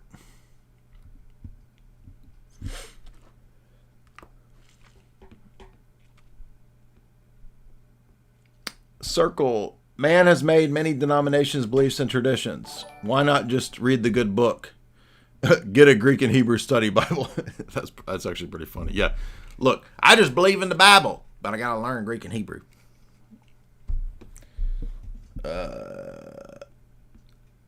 Brian, $5. Another thing you can do to grow your channel is Patreon. Patreon did not treat me very well, so I am a fan of Rockfin. Rockfin actually ended up, over the last several years, paying me in so much Ethereum that I just bought Bitcoin the entire time. Every time I would get paid in their native coin built on Ethereum, I would flip it into Ethereum and then into Bitcoin. So that's way better than anything Patreon would have ever offered me. Kyle, $5. Organize a better playlist. You're right. I do need to update those. Good point. By the way, thank you guys for all your suggestions. You guys are making really good suggestions tonight on what to do to make the content better that you guys would find more interesting. Jeremiah, what's up, Poppy? What's up with you, Poppy? What cold wallet do you use? I've experimented now with several, and I'm sure some people are going to have complaints. I do still use my Ledger. I have also a Blockstream Jade, which I enjoy. And I also have a Solana Secret phone. Even though I am a Bitcoin supremacist, I am interested in the features that a Solana Secret phone has. Namely, an integrated crypto wallet in the phone. But you can also get apps and store Bitcoin. I would not store a significant amount of Bitcoin in a hot wallet. But if you do need to pay for stuff and you do need to interact, there are certain features that certain other blockchains have that Bitcoin does not yet have, such as the ability to cover small transactions in a meaningful way. And I am impressed with the idea of a integrated wallet. And also, again, I'm not telling you to be interested in other chains. Again, I'm always been Bitcoin supremacist, but I do suspect, and even if you read Saifedean's book, he admits, like, look, there's just certain things Bitcoin can't do. And even Saylor has admitted that something will happen with stable coins, and I don't think Ethereum has the ability to handle stable coins. I mean, yes, there's USDC, but the problem is, like, the transaction fees and the speed of Ethereum is just terrible. Yes, I know about all the problems of centralization, all that. So I'm not trying to get into a crypto debate, but I wanted a wallet that was easily, quickly accessible for small transactions, and we all know Bitcoin is not yet built for that. So, I have not experimented. I did have a Trezor. I did not like the Trezor. So that's my thought on that. Jeremiah, let's see. Rabbithole.wiki, $5. Sent the research document to Antonio. It's worth a read. The 50s Violator is lit, by the way. Thank you. Appreciate that. I'll check it out. JB Peltier, $5. Thank you so much. Now we got a bunch more super chats over here. By the way, here's the rest of this guy's video. I'll give you if you want to watch the full discussion. And I will give you the other video where this girl has collected together all of the previous Michael Saylor statements on it. By the way, I've always said, if people want to gamble on the other ones, it's gambling. And if you want to experiment with holding stable coins and getting some sort of returns or whatever, that's all gambling. That's up to you. Unfortunately, we are still at a stage where there is some need for these things like Tether, these need for these other things. They're to a degree still needed. Yes, I'm aware I have the Strike app. I've not exactly gone full in on paying everything with Bitcoin because in my situation, Jake, so Jack Mallers has a big company, right? And so it probably works for him to pay everything in Bitcoin. But if I pay everything in Bitcoin, I'm going to get hit with a massive capital gains tax of cashing out to pay everything in Bitcoin. So where is Alex? Alex is on his channel. That's what we discussed at the beginning. No, not all money is fake. Bitcoin is real money. So the thing with all of the other chains and all these other things, all these other tokens, although even as Saylor has been forced to admit, it's not clickbait. On the damn show, I've been hosting the Alex Jones show for 5 years. You can get out of here. So Bitcoin to 20K. No, dude, Bitcoin's going to 1 million, I believe, by 2030. Anyway, I suspect that if there will be a move towards the stable coins, and I'm not even talking about the whole thing of the U.S. evil genius plan to tank everything through stable coins. I don't know if that's going to happen. That's just a wild thing. I suspect that Solana will be the next logical place for U.S. stablecoin adoption. I'm not trolling. What do you mean I'm not trolling? I'm not telling you to be pro Solana. I understand it's centralized. I understand the network can be shut down. I know all that. I'm just telling you what I think is the reality of what's going to happen. I'll say this. If I gambled on some other coin, I would immediately put it into Bitcoin. And I don't gamble with a lot. No, I don't have Palantir stock. I don't own any stock. Although, one of the things that Solana is interested in doing is making stocks tradable on the blockchain, which you can't do that in with. No, I'm not trolling about $1 million Bitcoin. You can't do stocks on Bitcoin. Really, Solana is the only chain that could do stock. I guess technically Ethereum could, but Ethereum is just, it's just annoying, man. And I mean, I can't totally hate it because we got paid in Ethereum from Rockfin, but I don't think Dogecoin could be a stable coin. It's weird because stable coins are their own whole world, and there's a lot of that world I don't really understand. I was watching a bunch of podcasts on stable coins today after all this stuff with the evil genius theory, but I don't even know. It's really complex.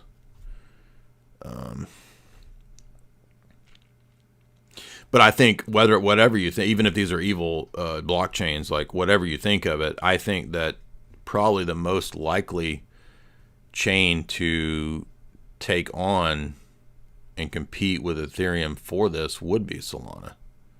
That means that there's massive upside there. And yeah, I would immediately, if I made money with Solana, I would immediately convert it to Bitcoin.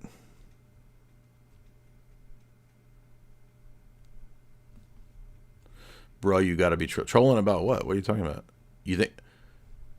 I mean, I was buying Bitcoin when it was $1,800, $2,000. Yeah, I don't think XRP will pull it off, dude. I don't think they're going to do it. I mean,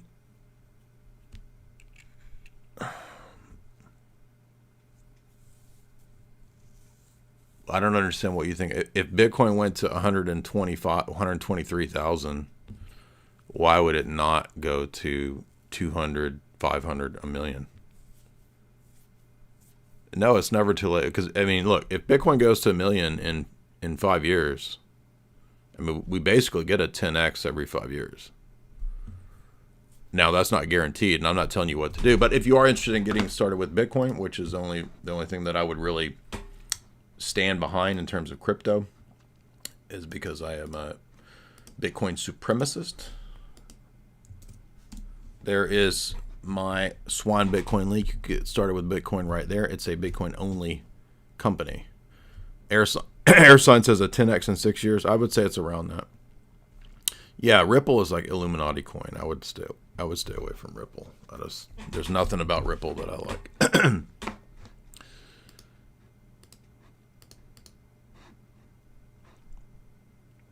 Boomers are never going to understand crypto, but it won't matter. And I'm not trying to be rude or macabre. I mean, the boomers are pretty much going to be out of activity in 5 to 10 years. So, I mean, that wealth will be going down to the next generation.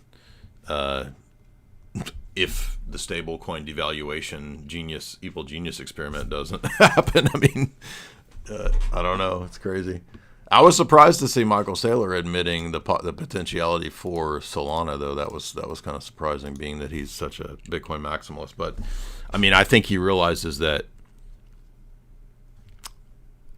Bitcoin will not be able to do certain things that the centralized chains will do, even though there's definitely a trade-off. And that doesn't mean that I'm saying those are good. I think those things are they're very dangerous, and we don't want. I mean, in other words, if the stablecoin thing happened, that would be a thing that they're gonna dump that on the rest of the world. So there might be it might go crazy in the short term, but I wouldn't think about it long term.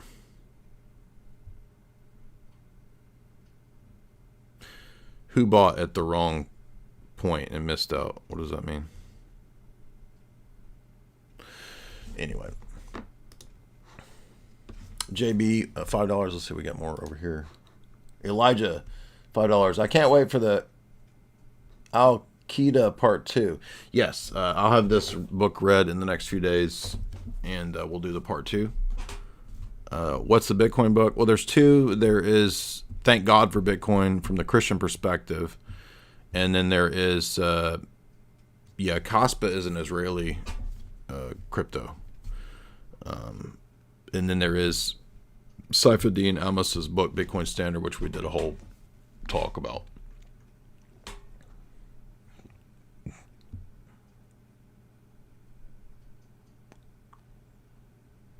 Cryptographic, $5. This is off topic.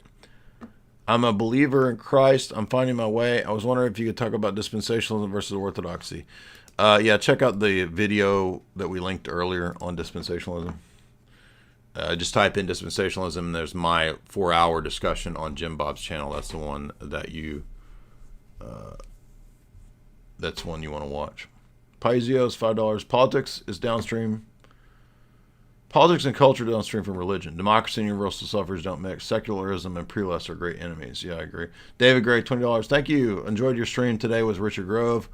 His autonomy sounds interesting. He teaches, how do you think an Orthodox person should view the idea of self-empowerment? Richard's talking about the domain of like business. So he's not telling you to start your own religious cult. He's talking about how to start a business and change your mindset on your day-to-day activities. Jay Dyer, or JB Peltier, I hate to say it, but hire a bagel to boost your engagement. Quentin Dalton, $5. Can you recommend books or things about Bolsheviks? I don't know about specific books just on Bolsheviks. The Johann Ratu book, The Milner-Fabian Conspiracy, is good and deals with that quite a bit in the first 100 pages. Anthony Sutton's books are good on that. Circle, $2. Jay goes all night. Brian, $5. No, we already read that. Big Brother. The problem is people are stuck in a left-right dialectic, when in reality, that's all part of a revolutionary paradigm. Yes. The attack... It's an attack on 1,000-year plus history of pre-liberal, pre-nation-state Orthodox Christianity. Yeah, ultimately it is. It's very difficult to convey that to the uneducated populace, but we're trying. Maximos, $3. Why weren't you raptured? Because the rapture's fake and gay, dude. JB Peltier, another $5. Guys, remember to head on over to choq.com, CHOQ.com, the best in supplementation on the internet, CHOQ.com.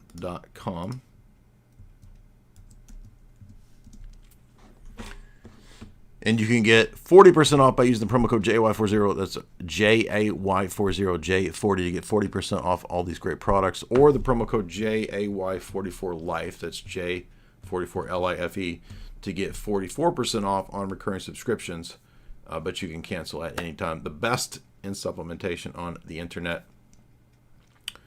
Thank you guys. A lot of good tonight. Appreciate your critical feedback. We always want to hear from the audience about what would be better, and I will definitely take all these suggestions into account and try to make it a better channel that you guys